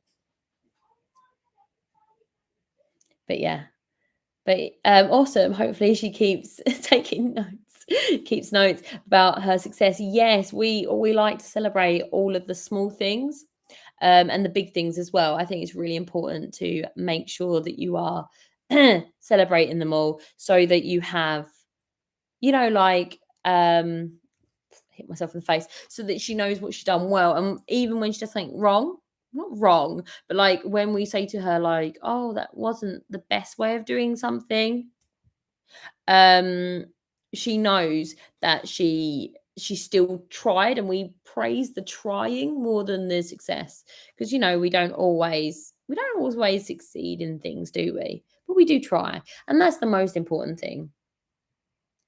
But yeah, it is a great way to grow up. And I do think the allotment and all of that stuff can be really exciting. And she goes, bless her, she'll never say that she likes going to the allotment, but when she goes, she has such a whale of a time. She's like loves harvesting and finding worms, and she absolutely adores playing with the chickens.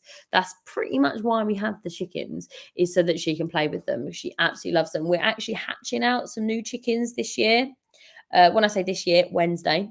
So this Wednesday, we're going to be hatching some new birds. They're not for us, actually. They're for one of our friends. And that's going to be awesome. That's just her responsibility. She'll be looking after the chicks. When I say her responsibility, don't get me wrong. I'm not like, oh, I'll never look at those chicks ever. They're kind of like her responsibility, but being monitored by an adult. But yeah, she'll raise them up until they're ready to go to their new owners, which is really awesome. It's a really great thing that we do. I know in America you guys have, I'm going to probably forget what it's called. Is it young farmers? Is it where you, or is it something, I thought like W7 or something, where you raise an animal and then you get to show it and then everyone votes how great it is and what it looks like. I think that's such a really cool tradition. We have the what's it called? Like the farming fair near where I live. That is awesome. I'll be going that this year, hopefully, and that's good. Future Farmers of America, 4H, that's the one, at the country fairs. Yes, that is really exciting. I think my mum has just moved, and she's moved right out into the country, and she was saying that she has something very similar to that near her. When I say similar, it's like the British version. So I've not been yet, but we're going to go there this year as like a tourist and have a look round. And next year, hopefully, Jasmine's going to take a chicken and she's going to show one of her chickens off, or a duck. So it will be really exciting. I don't know the 4H's actually are, what the 4H's are. Health is probably one of them. Yes, probably. I have no idea that the 4H's stood for anything, so I've just learnt something. But yeah, we do vegetable shows. My goodness, when you say it like that, I always put things into the vegetable shows.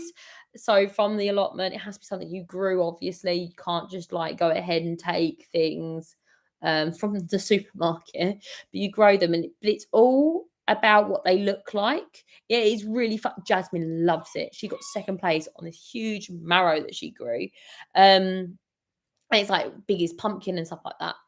But I have to say, like, when we went last year, it was a really big drought, so there wasn't very many people putting things in, but everything's on what it looks like. You know what I mean? It has to look perfect. It has to be like the perfect tomato and things like that. But it's awesome going there. I really enjoy looking at all the different varieties and things like that. I think it's just awesome. I think more of that, really. And they have cows and they bring cows there, and there's sheep and they show you how to shear a sheep. Love stuff like that. That is like right up my day. I've like always hands on with shearing and all of that sort of stuff, and it's fantastic.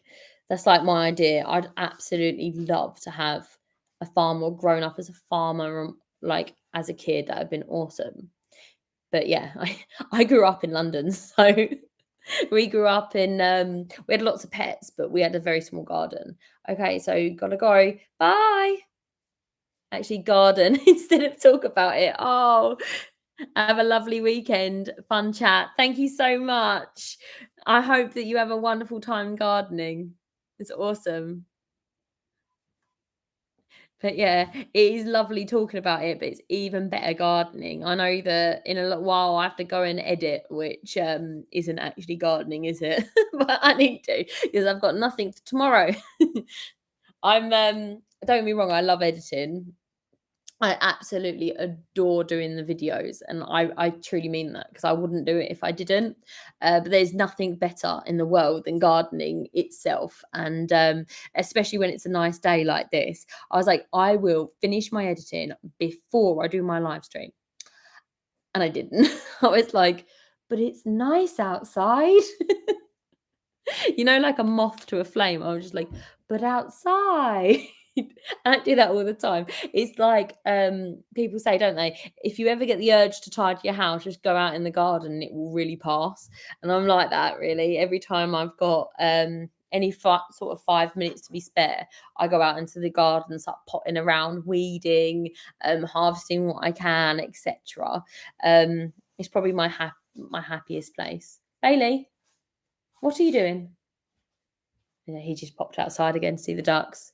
Sounds like he's probably being naughty, which is just him in general. But yeah, it is probably my favourite place. My daughters always say how happy I am and how smiley I am when I am at the allotment. I feel like I'm at my happiest. Not that I'm not incredibly happy at home, because I am, but it is nice. I do that all the time. Yeah, it's just popping outside, isn't it?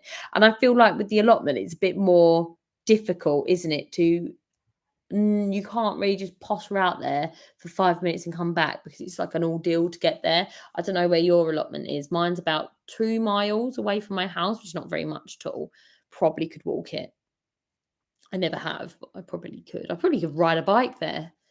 But I probably will never do that either. But it is more of an ordeal on an allotment and a big commitment. But it is so nice there, especially if you hit that sweet spot where there's nobody else. And he was like, "Oh my god, goodness." Not that I do anything, but I'm like, "Oh, I'm all alone. It's wonderful." It's like having lots of kids in the house and then they all go out and you're like, "Oh, lovely." About a 15-minute walk, that's pretty cool. That's pretty decent, not very far at all. Many years ago, I grew a runner bean over 3 foot long. That is massive. But I didn't know about I did try to eat it, but it was like eating plastic.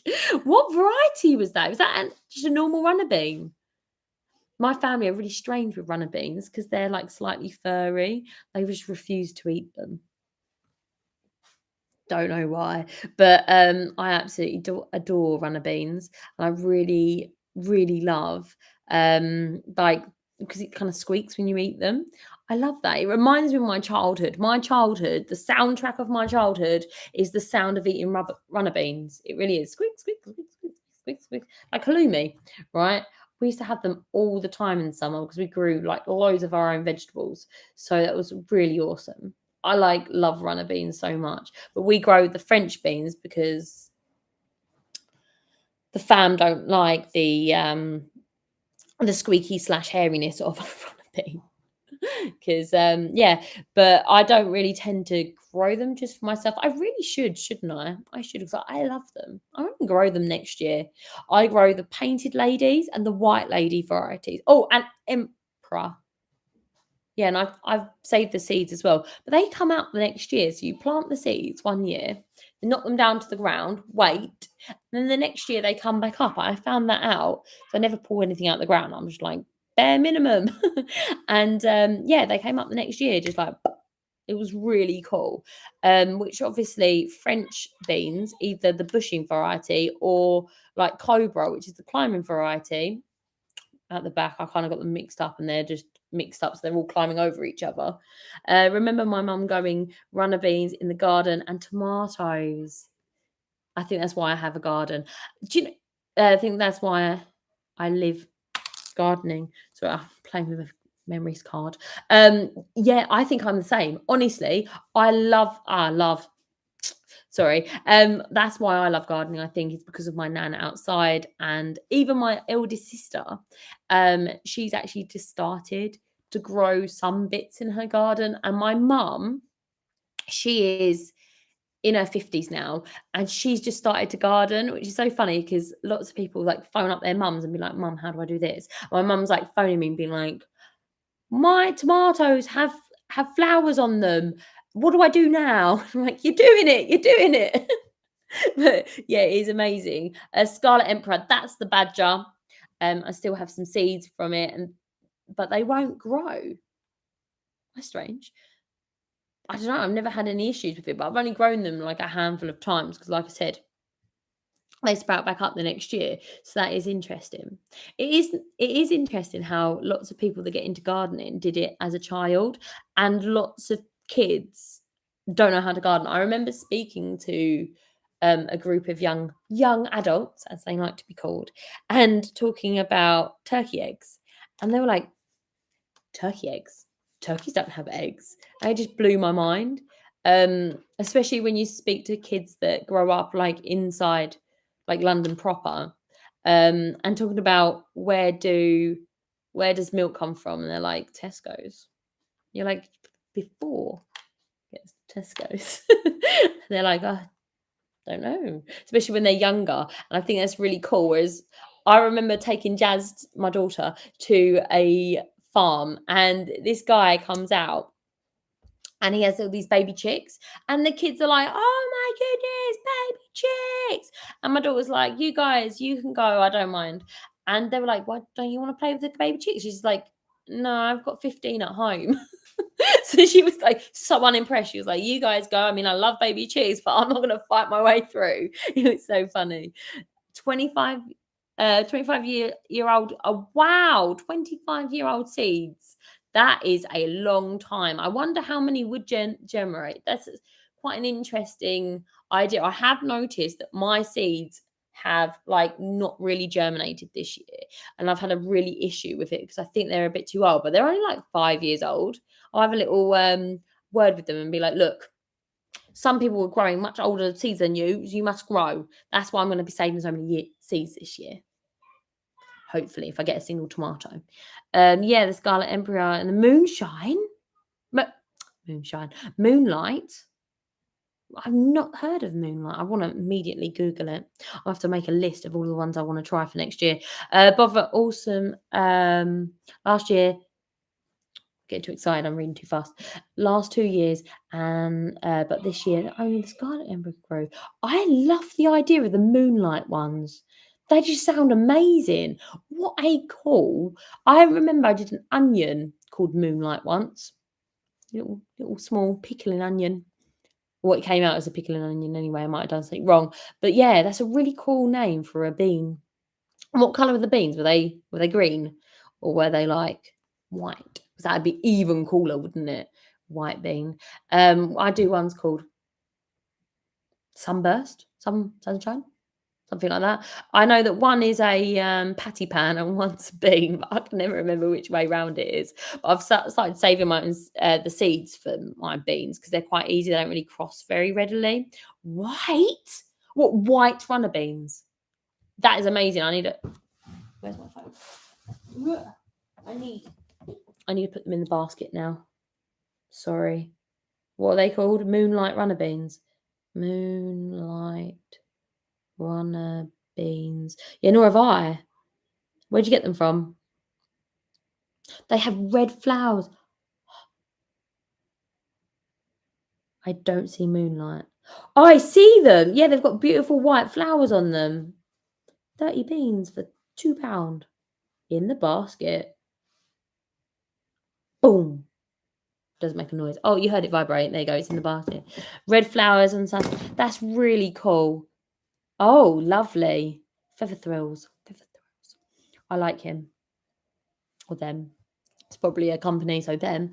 Yeah, they're a quite a popular one. That and Unwind, isn't it? There's another one. I just get my seeds from anywhere, honestly. Especially when you go to the supermarket. I'm awful at the supermarket.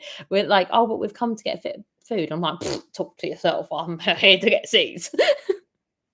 I'm always getting seeds from everywhere. Literally, I could be like anywhere, like in a petrol garage, and the petrol garage would be like, "Oh, we have like one bag of seeds." I'll be like, "Look, I'm looking at the seeds and looking through them and stuff." Same, brilliant. Oh my goodness, the B&Q sale. I don't know, you probably know, but like the B&Q sale, I hit that last year with my mum, and I was just like, oh my goodness. Lidl, yes. That's where I got my yellow bush beans from. And the first year I grew them all, but I didn't take a single bean, willpower. And I saved all the seeds, and now I have loads of them because you get like a small packet, don't you, from Lidl or Aldi or wherever it is. And that and Wilco's, I quite like a Wilco's seed. I have found that I'm not really going to blame Wilco's for my carrot seeds. I think I've tried every single carrot seed known to man. I might start getting the ones that are coated in like Please Grow, or maybe the slip ones. I'm not sure. I just don't know what I'm going to do about carrot seeds, to be honest.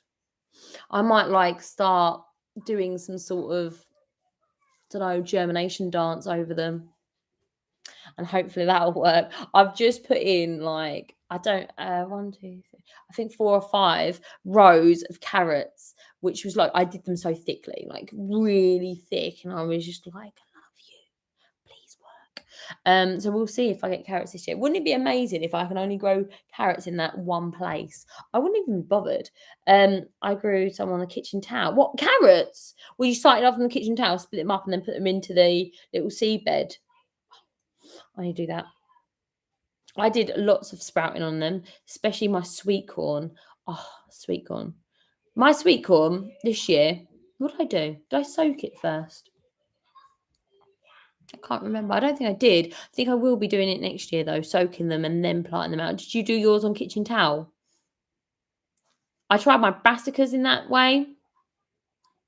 They didn't really like it. I tried with my swede and I got no germination at all from my swede.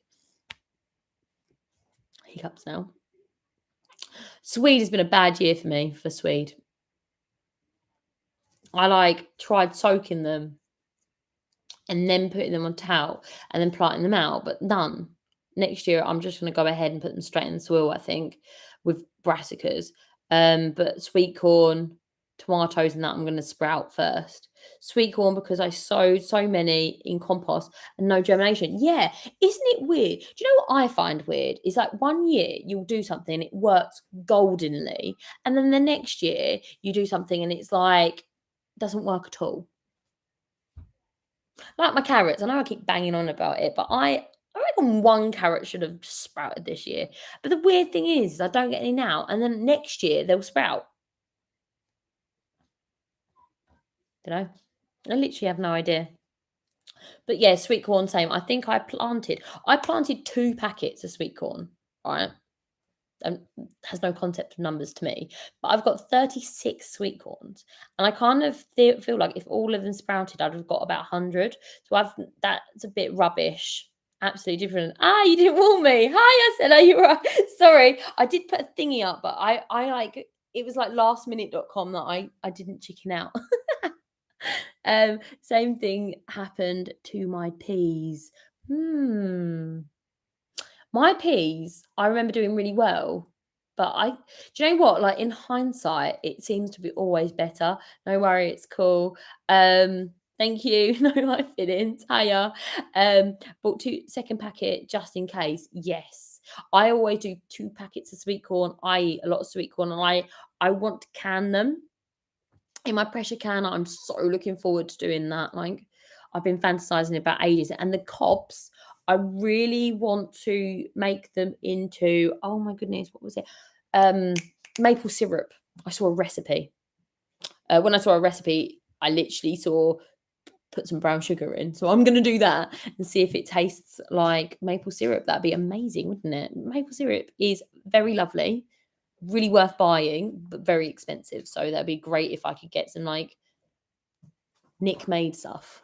I used to have no problem germinating parsnips, but really struggling now. It wasn't. I wasn't going to give up when I got to germination in the 4th attempt.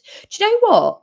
Parsnips for me are hit and miss. Apparently, though, parsnips are quite difficult to germinate. I have heard, and they have to be really fresh seeds. So you buy parsnip seeds and then the next year they're useless. You can't use them anymore, which is ridiculous because if you look at like a packet of parsnips, there's like a billion seeds in there. So I always wonder why they give you so many seeds when you can't use them the next year. But I think this year I'm going to let my parsnips in the front garden because where else do you grow parsnips? Obviously the front garden. So I put my parsnips in there. And I'm going to let at least one go to seed and I'm going to collect them seeds and then use those seeds. And hopefully, if I keep doing that every year, because it's yearly, isn't it, for parsnips and carrots? So hopefully that's going to be a case. I've also got, because last year I had a really good carrot year, I've got a load of carrots in my allotment now, the only carrots I have are the ones that go into seed. So hopefully I'll be able to, well, I will be able to like clip those, and I'll be able to go ahead and save those seeds and go ahead and store them in some way and sow them next year, being hopefully in my head it works out they'll be better to germinate each year. At least parsnip flowers look don't they look really beautiful? Yeah, so why not the front garden? That's exactly what I think. Great for pollinators as well. I think, like, I was taking pictures in my allotment, as you do, and I find like I have a area where there's like carrots have gone to seed, but there's also dahlias there. And I just think, oh my goodness, they look so nice. And I literally, if I was making a bouquet, I'd take the carrot flowers to go with it because they're so pretty. They've got these beautiful heads like this big of white flowers, and they're always crawling in pollinators, hoverflies, and all sorts of things like that. As much as the poppies, I love poppies. I get loads of volunteer poppies. If you're in the UK, you probably do as well. And I never, ever, ever get rid of them because I'm always like, oh my goodness, they're amazing and they produce so many flies and all of that sort of stuff. Love them. I did suggest some planting of carrots. Direct sowing is the one that what really chatted Chitin was not successful. Do you know what? We've talked about this just earlier, but it's witchcraft. That's what happens. I have sowed 1, 2, 3, 4 beds of carrots this year, and I don't have a single germination of carrots, like one. I'll probably go there tomorrow and they'll be like this high in carrots. And I'll be like, I can't see you through the carrots. But last year, right, I got loads of carrots. So I don't understand what I've done wrong. Who knows what I've done wrong? But yeah, I've tried chitting the parsnips and that worked really well. That was the first time I grew parsnips. And parsnips for me is like sort of a love-hate relationship with them. I want to love them. And every year I try parsnips, I start to like them a little bit more. But I just remember as a kid, I just hated parsnips. Parsnips and Brussels sprouts, I was like, I absolutely hated them, which is really funny because my daughter loves Brussels sprouts so much so that I have to like succession sow Brussels sprouts to make sure that we get them right up until like spring, because she just loves them all the way through the winter.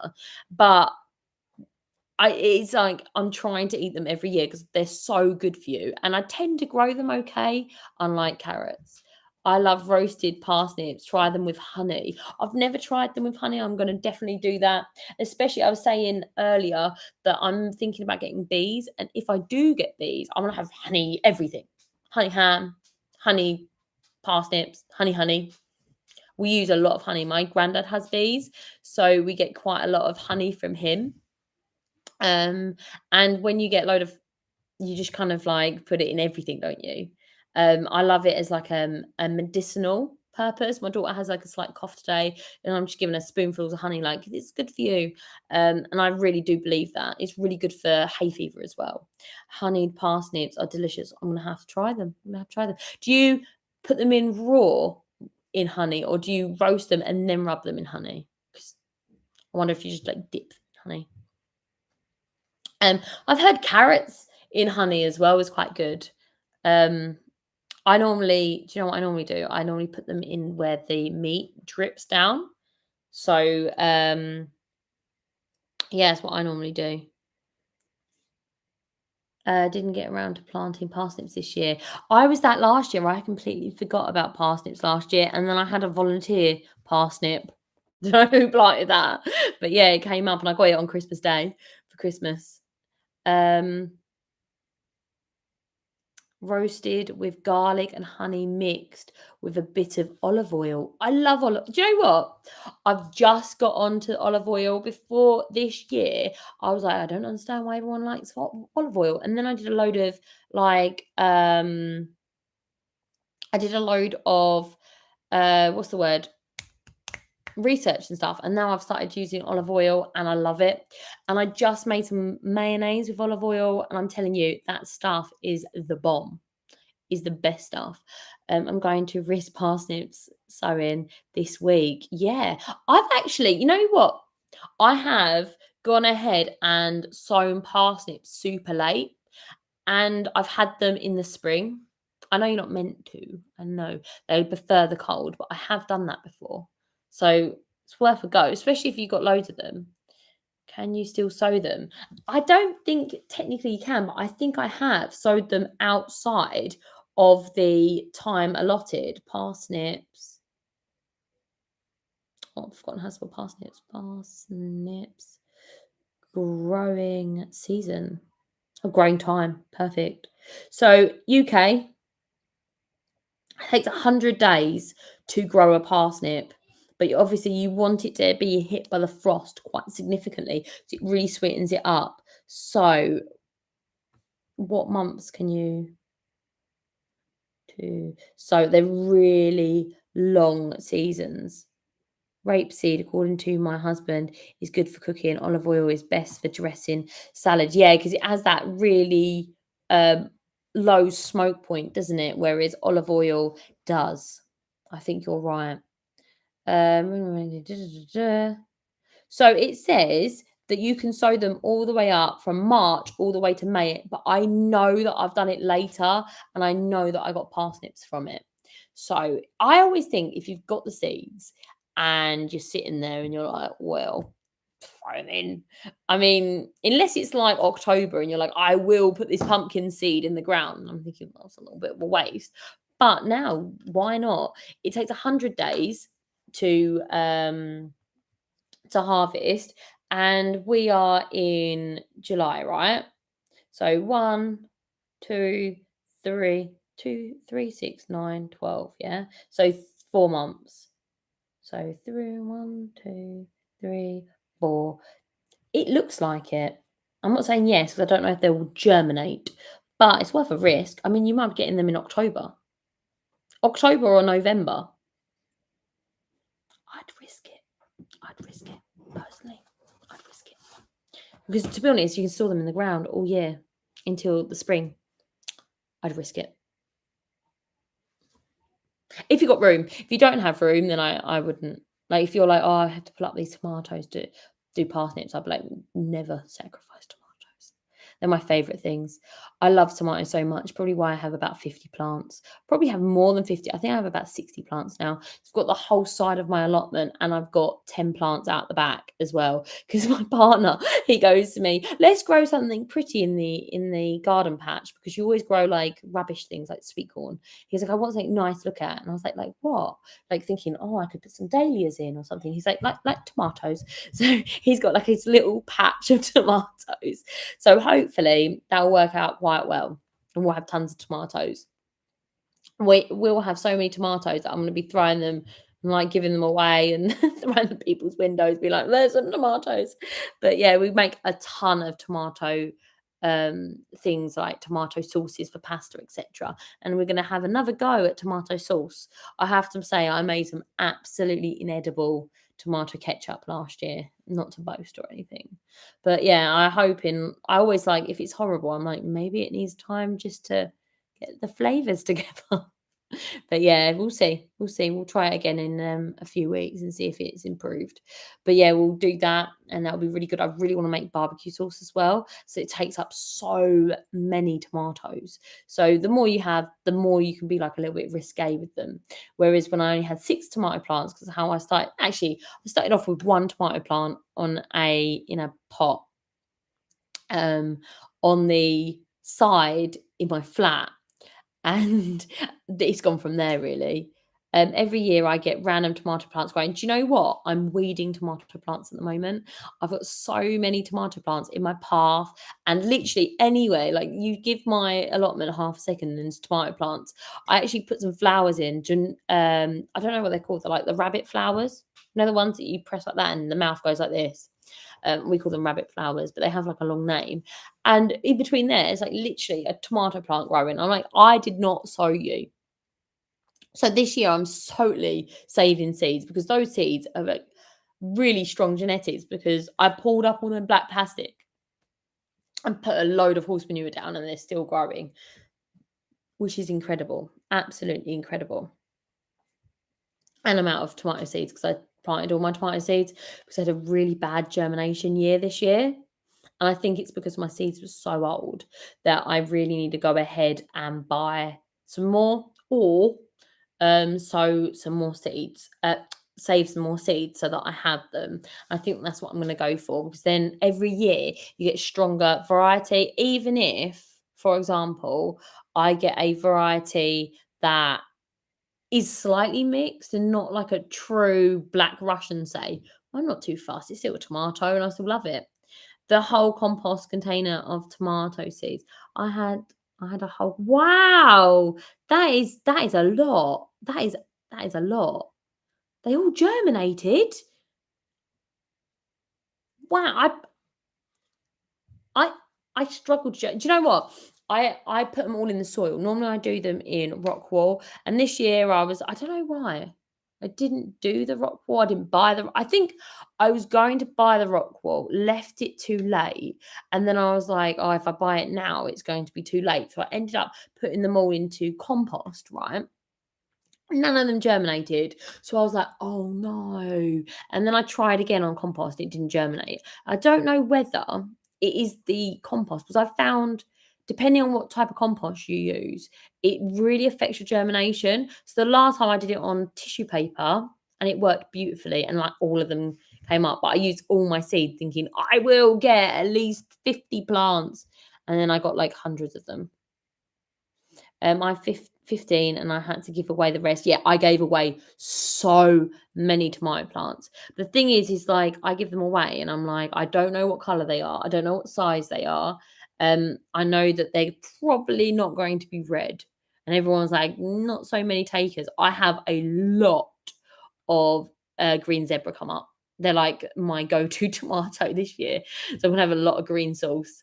Um, I was trying not to compost tomatoes, sorry. It's okay.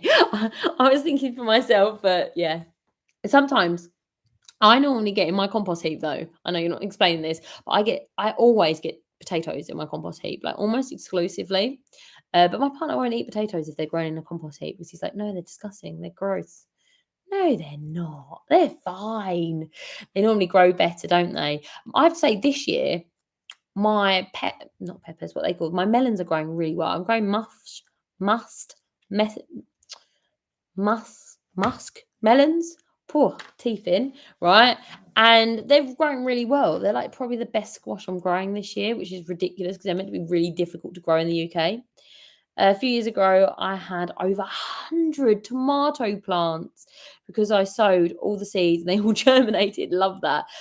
But then the next year it'll be an issue, you know?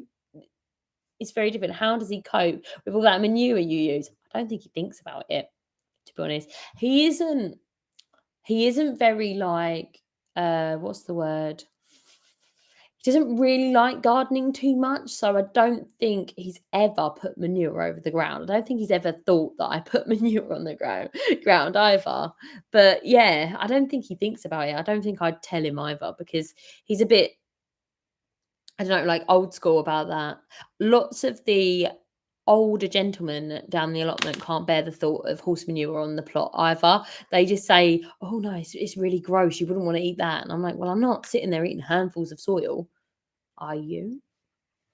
Maybe they are. Maybe that's what they're doing down there. And that's why they're like, horse manure. Dude, it's really broken down. You can't even smell it. Like, if you can smell the horse manure, it's too fresh. You're going to burn your plants. Can you imagine if he works it out? Yeah, he's actually. So this is our living room. And just behind our living room is where he's sitting. So he can hear this. Hi, Bob. So he's going to work it out. There's no secrets. My house is way too small to have secrets. So yeah, he's behind you. But yeah, he probably won't be listening. I think he's got his headphones in. I can't see him. But yeah. Yeah, he probably doesn't find me very interesting to do like a 2 hour, 10-minute me talking about veggies. He has that all day, every day. So yeah, bless him. But he's really good. He's really supportive and stuff. So he likes me potting around and doing my my allotment. I remember when I first got my allotment, he was like, "Oh no, if you have an allotment, you're going to be at the allotment all day. What am I going to do?" And I was like, "I'm getting an allotment." And now he's like, "Oh, it's so nice. You're like out more and you're like doing stuff." He comes down the allotment with me and does all like the bits that I can't do, which is really lovely. Sold some of my preschool I worked in. Awesome. Gave so many away, but the summer was awful. Yeah, you know what? That summer was very difficult for everyone. And I feel sorry for the people that got allotments that year because it was a brutal year. It was brutal, especially people getting into gardening. It was so disheartening. My husband doesn't like gardening either. Yep, I'm a martyr to that. It is difficult, but they are. You know, he does what he can. He comes down and he looks at a plant. I will never forget him when he came out and he helped me weed the front garden and he pulled up all my rhubarb. And he was like, this was really difficult to get out and didn't understand why I was so angry at him because he pulled out all my rhubarb.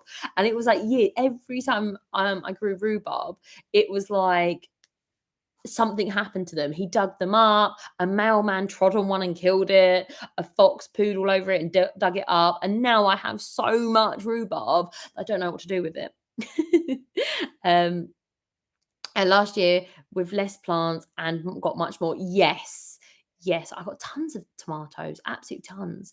My husband said that the same. He doesn't want to come down much. No, mine doesn't either. He's no interest at all.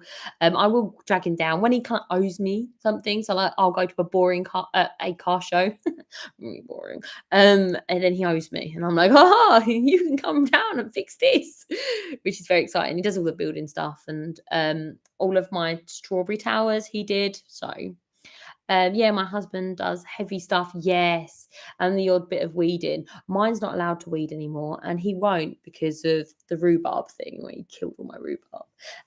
He did it with love though. He really worked hard that day to pull out my rhubarb. So yeah, and he does things like pulls out trees that I've planted, so he's not allowed to. He does a bit of watering, and that's about it. And mostly building stuff. He's really good at building. He's got like that mindset where you can give him a few things and he can be like, "Oh, I know how that works." And like I'll say to him, like he helped me build my chicken coop and my duck coop and do the extension to my duck coop and stuff like that. He's just got that mindset, whereas I really struggle with things like that at all. I really struggle with it. So it's good, you know. But whenever we have friends round, like for dinner and stuff, and we have all the vegetables that we've sort of grown and things like that, that he's always like goes on and on about the benefits of growing food and things like that. And I'm like, oh, how'd you grow a tomato then, Bob? And he's like, from seed. Oh, no, doesn't like DIY at all. I don't think mine likes him. I think mine's just good at it. I wouldn't say that he's, the best at DIY. As a project. We can't sit here with a big hole in my wall. He loves starting projects. Loves starting them. He's very good at starting them. No, he's really good, really. I should say that because I don't know if he's listening. Oh, you have to work it out yourself. Do you know what? I feel like as I'm getting like more and more into gardening and don't want to wait for people to do it, I am getting that as well. Mine gets very stressed by DIY. I do. Oh my goodness. I don't know how anyone does flat pack. It's like you have to have a degree in engineering for flat pack. Honestly, it is a complete mystery to me. It really is. So I don't excel with that. I don't mind like sitting as painstakingly reading of how to get like something germinate, but DIY, a little bit beyond me. I'm getting a little bit better. I did all my low tunnels myself, which is, I know, incredibly impressive. Yeah, mine's the same. Mine's the same stuff. Mine's the same. Bless him. He isn't into it, no. He yeah. He has a long job though, so I love a flat pack. Do you know my sister's the same? My sister loves flat pack. She like finds it therapeutic. She finds going to IKEA therapeutic though, so we're very different. I don't think she'd like growing her own vegetables. I'll never forget, and she's gonna hate me for telling you, but I have to tell you. My sister, it was a few years ago, came to my garden when I was at home, and she I had this fence, right? But you couldn't really see the fence, but it was like a wire fence. And she fell through the wire fence and rolled onto my courgettes and kept falling. Like she got up and then fell down again onto something else and got up and fell down again onto something else. And I was like, get off my garden. She will always say to me whenever she comes around, she's like, do you want to help in the garden? I'm like, no, I don't want you to go anywhere near my garden. And that was before I had this big raised bed that I have now. Can you do it? Because it's so funny. Yeah, we should just get Kimberly to come help us. I did my oh wow, the big raised bed I have out the back. I want to say I did, but we did together. I made tea, which is like at least 50% of the work. No, I kind of like did the lighter end of the lifting for that garden bed, and was just basically telling him what to do. I painted it. You know, that's very difficult. So he was surrounded by family with disaster in the garden. Do you know what? I really think I am. I really think I am. I feel like they're not bad. They've got a bit of the old black thumb going on, but it can grow from there. I know I had a black thumb to start off with. I have a bit of both. Exactly. It is funny though, isn't it? I love the raised bed though that I have out there. It's such a big improvement from the one that we had there before because we had a big, huge oak tree there that was really sickly, and now obviously it's gone, so it was really good. It's painful to watch plants damage. Yes, it is. You know what?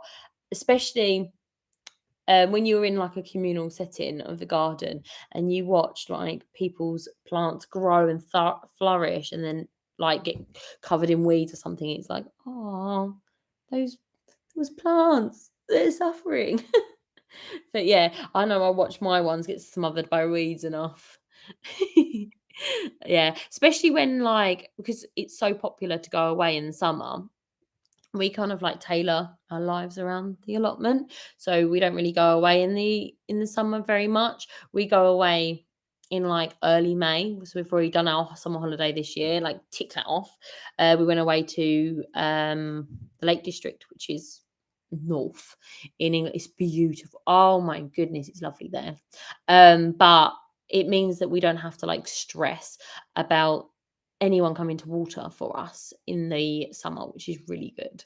Um, and I get really worried about that sort of stuff. And I'm like, if you have too much vegetables on the vine or on the plant, then you will have a really big issue with pests and stuff because it's like, oh, I've got vegetables over here and nobody's eating them. So all of the animals will come and eat them. It stresses me out.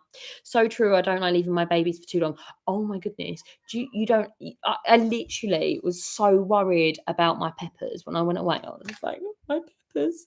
I wish I wasn't going away." And my partner's like, they're peppers, right? You have to like have life outside of it. So it's like, and I literally was so worried. I like watered them and everything. And when I came back, they were fine. And I was like, oh, forget. I was literally so worried about them. I repotted them. I potted them up just before I went away. I put vermiculite around the outside, filled them with water, and I was just like, I love you. Please don't die. Well, one year I left my daughter in charge of watering my tomatoes, and she gave me blight by watering the leaves. Oh no! Do you know what? My friend came over to the allotment this weekend, and she was watering the tomatoes, and I was like, you're doing a great job, but you're watering the leaves. And she's like, what's wrong with watering the leaves? I was like, blight. Blight is what's wrong with watering the leaves. And people just don't know. Yeah, I'm almost in tears. I can imagine. Honestly, I was the same. I was just like, "Oh, don't water the leaves. We don't water the leaves." And just for someone who's never grown anything, you sound like micromanaging to the max, aren't you? You're like, no, don't water the weeds. Just like trickle it on the roots. I'm like, you can crawl if you need to. It's fine. Just get right down there and just don't like, you can't do it from high because it splashes up to the stem. You want to get right down low. And she's like, do you want to do it? I was like, yes, really. Well, I'm showing you. We're doing it together. You can hold the other end, like you do with children because of the blight. I remember one year we had blight so early. I think it was like, I remember it being July we got blight and it wiped out all of our tomatoes. Oh my goodness, I was gutted. And I just saved the ones at home just enough to get like enough tomato sauce. Oh, it was awful. You sound like a total freak. Yes, but better than damaging the plants. Yes, I did sound like a total freak, and she's like, I'm never helping ever again. Yeah, but remember that. Oh my goodness. And when someone doesn't use like the proper spray and like jet washing little seedlings, you're like, no, don't get in them. Like, don't, like, you have to hold your thumb over it so it's nice little drizzle. And the amount of times I tell my mother-in-law to water the base and not the leaves. Yes, you don't need to water the leaves. The leaves transfer water from the roots all the way up. Translocation and transpiration. That's how it works. You don't have to water the leaves. Don't water the leaves. Yeah. I must have sounded like a real. You're doing it again. You're watering the leaves, okay? You get down low. Don't splash. I was about to suggest watering, but then they take the plants rather than the weeds. Yes. My friend was looking after her sister's garden, and she doesn't garden at all. And she's like, I don't know what to water, so I'm watering everything. She's like, the garden looks great. The weeds are as healthy as the plants. She goes, when she comes back, she'll be like, why have you watered the weeds? But it's one of those things. If you don't know what to do, water everything. It's what I did. I remember the first time I grew things like properly from seed and I put them in the garden and I was like, I don't know what this is. I'm just gonna water it. And then I remember being like, oh, this is all grass. I pulled it all out and it was onions. Ah, that was years and years and years ago. I'll never forget that. I was gutted. I pulled all of the garlic out, all of the onions out, thinking it was grass. I was like, what's all of this grass doing here? Get rid of it. But yeah, hey ho. That was before I had this garden. That was the original one before the raised beds. Yes, I do. I will be saving it as garlic powder. I'm also going to be storing it in olive oil. I like putting it in like little ice cube trays, the ones with like they're plastic, but they've got the silicone bottoms, and you like use your thumb to pop it out. I will be doing that, but I don't do any of that until like after Christmas because it stores really well all by itself. So I kind of like will store it as long as possible. When it starts to be like, I don't know, it feels some of them gone soft, I will store all of them in the freezer. And that's normally after October when I've put all of my seed garlic out already. So I don't like doing it too early because obviously it's a lot of effort and I'm lazy. Um First year drying garlic. Well done for growing it. Amazing. It's been 2 weeks. How do you know it's ready? So, how you know it's ready? I'm assuming that you've got the stalk still on it. And what you'll notice is all of that will die down and the bottom will go really papery, like you get in the store, right? It depends on whether you've got the hard neck variety or the soft neck variety. So, what you'll have is it will all dry down. It takes a few months to dry completely, but don't worry. Just make sure it has lots of air get into it so it's not like all bunched together. It's spaced out. And what you'll do is you'll know it's all gone papery and then you can chop off the stems. If you've already chopped off the stems, it doesn't matter. Don't worry about it. It will still dry out. And you'll notice once it's gone all papery like you get in the store, then you'll know it's completely dried out. And I read somewhere that it takes up to 4 months to dry out. I'm not too sure. What I do is I always ensure that it has great airflow around the garlic, and I just put it in my garage. And then when it's done, I put it in a like not netted, but like a Oh my goodness, I've got a mind blank. Like a tub that's made out of metal, like a meshed tub, I guess. So yeah, that's how I do it. Yeah, do you do olive oil cubes? Yes, I freeze them. And you do it too. Awesome. They're great like that, don't they? Um, yes. I done the plaited leaves before in my greenhouse. Brilliant. Just leave it like that and then just trim off the ones that you need nearer the time. I'm like, I always think it's a good idea to do the bare minimum. So like if I'm storing something, I'm trying to look for the low effort way of doing it. So like we've done all of our broad beans, and before I used to like soak my broad beans. Why was I soaking them? I was soaking my broad beans, and then I went ahead and I blanched them, and then I like deshelled them and then put them in the freezer. Oh, so much work. So much work that I never ate them. I was just like, oh, you're just so much work. But now I just go ahead and pop the broad beans, and I normally do it listening to an audiobook. So I'm like sitting there like listening to whatever I am listening to at that time.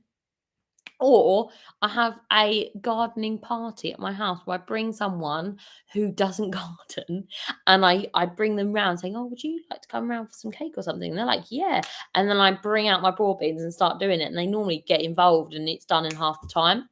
And then I go ahead and just stick them in the freezer without blanching them. I did that with my peppers last year as well, and they came out beautiful. I am, and now apart from potatoes, which I will blanch, I'm not going to blanch things because what's the point if they come out really nicely? I do want to get into canning, like pressure canning, potatoes in broth. I've heard some wonderful stuff about that, and I've just made like absolute liters of chicken broth and canned that. I love canning. This time of year, I actually truthfully love canning. However, in August, where I've got the oven running 24/7 and I'm sweating out, I'm literally, you could swim across my back. I'm in the kitchen.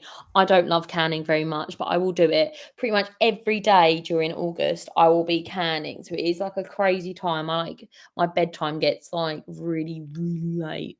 I'm like up before the sun, going to bed before when the sun's gone as well during the summer, which is just a lot. I've platted some of my onions as well, but now I kind of just leave them in boxes. I find it easier because I've got such a big storage area now in my garage. I definitely wouldn't cover my broad beans. Yeah,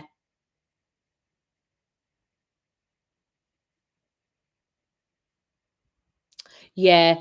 I covered my broad beans mostly because there was peas in there as well. But yeah, the ones that I grew, like the ones I grew in my front garden, right? Because once again, why wouldn't you have them there? I honestly, honestly, they're so much smaller than ones down the allotment. They're only like this big, and they're only the beans are like this big. I got absolute tons of them. You know, like Tesco's, when you go to get Tesco's delivery and you get one of those big pots. I got one of those of broad beans for my allotment. It wasn't even that much of a big area, I have to say. I've done really well in broad beans. If you know a good way of cooking broad beans, please let me know. I'm going to make falafel with them. And oh my goodness, I'm so excited about this. Oh, I'm going to make a pesto, broad bean pesto. Man, I'm so excited about that. I was thinking the other day, I was like, I really want to make pesto. And then I was like, I wonder if you could make it with peas because I really like pea puree. So maybe that is something. And I was like, oh my goodness, I wonder if it's with broad beans. And there isn't really a recipe for it, but I reckon I can make it with broad beans. So I'm going to try that. It might be grim, but you never know. But falafel is something that I'm super excited about making with it, and we'll just see, won't we? We'll just see if it works out or not. Really. So yeah. But yeah, the aphids have been like a major issue with the broad beans this year. I've noticed them out that side. Did you pick off the growing tip on the top of your broad beans? Because I know that the top of the broad bean where they have the growing tip, it's like little leaves that look, they don't actually look like this, but they're like this at the top. And if you pull that off, then the aphids don't land on your broad beans, which can be quite a good deterrent from getting broad beans, from getting aphids on them.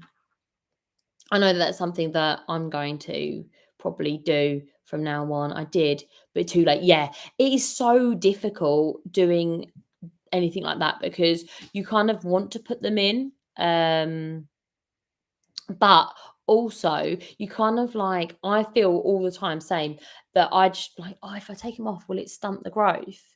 You also get different varieties of them, so some of them are really big and some of them are really small. I've saved tons of them for seed as well, so I'm hoping that that works out really well for next year. Really, nasturtium leaves, I can never say nasturtium. I never knew that. I've actually got them this year. I think they're quite peppery, aren't they? So that would be quite nice. Like, I think that would be really lovely. Seeds make a good. Oh no, to capers. I didn't even knew that. Do you know, I was thinking about capers the other day because capers are in tartar sauce. And we eat tartar. We eat fish like once a week. We have like homemade like fish fingers and stuff like that. So that'd be awesome. Oh my goodness. Oh my goodness, I think I'm gonna have a little go at that. I wonder how to make them though. I think you have to pickle them though. That's a really good idea for next year. I'm gonna be saving seeds for them next year as well. My sweet peas as well. That'd be awesome. In the allotment forum coming up with a few times. Oh, I like, it's in Facebook, isn't it? I'm like part of loads of them, and I'm like a terrible sweeper through the old forums. I absolutely adore it, and just making sure um that I'm up to date with stuff like that because you learn so much with it, don't you? Yeah, pickled. I did get black fly on mine. Oh, what is your secret? What's your secret for not getting black fly then? I got some. Not very much though. I just brushed them off. They weren't too bad. Yes, pickled. Oh, I'm gonna try that. I love sweet pickles. They're like my like absolute like love sweet pickles. I'm gonna really double down on pickles this year and fermented food. I think that I'm gonna try to eat more fermented food. On the basis it's so good for you. Sauerkraut is something that I'm just gonna be eating every day now until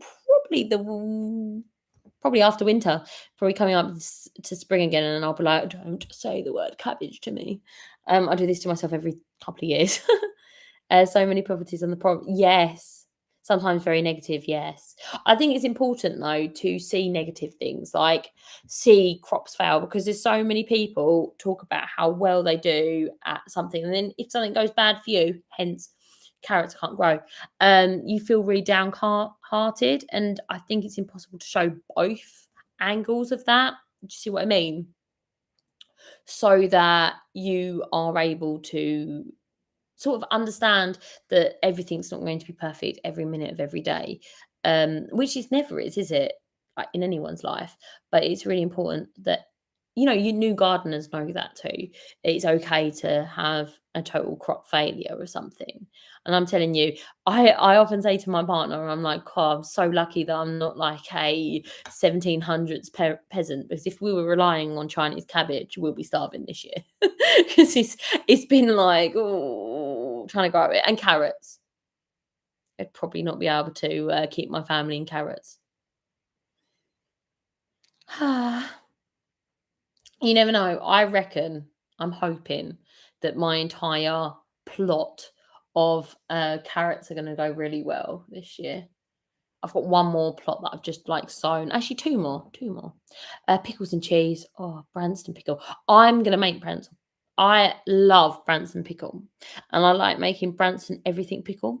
So like anything, you can make it from like grapes, apples, you name it. I'm gonna make it. I made it a few years ago, and I made it a little bit too squishy.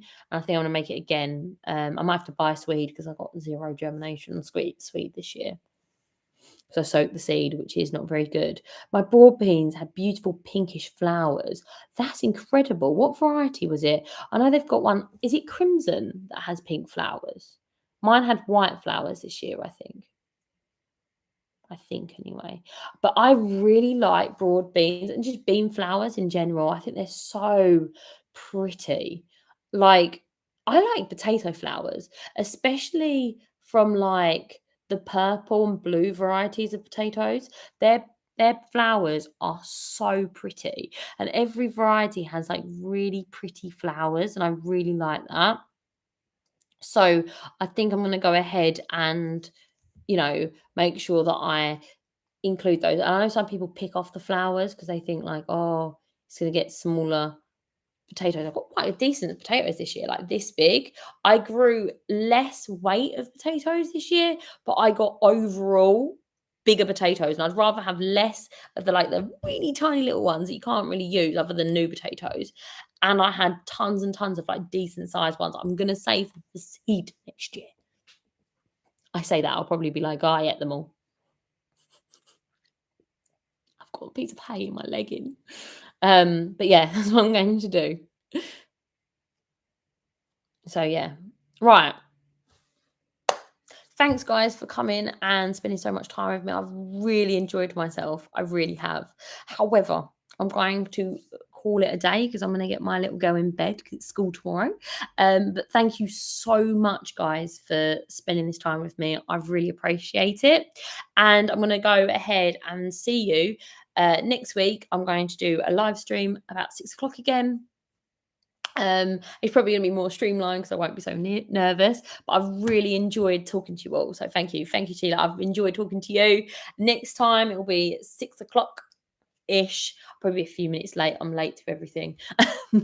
But yeah, thanks so much. All right, bathing my son now. Wonderful. All right, I'll see you later. I hope you all have a fantastic evening, and I hope that you have a wonderful season. Night, night. Happy gardening. I'll see you later. Bye bye. Bye, guys. See you later. Thanks. Thanks for the love. Have a lovely week. Thank you. See you later. Bye bye.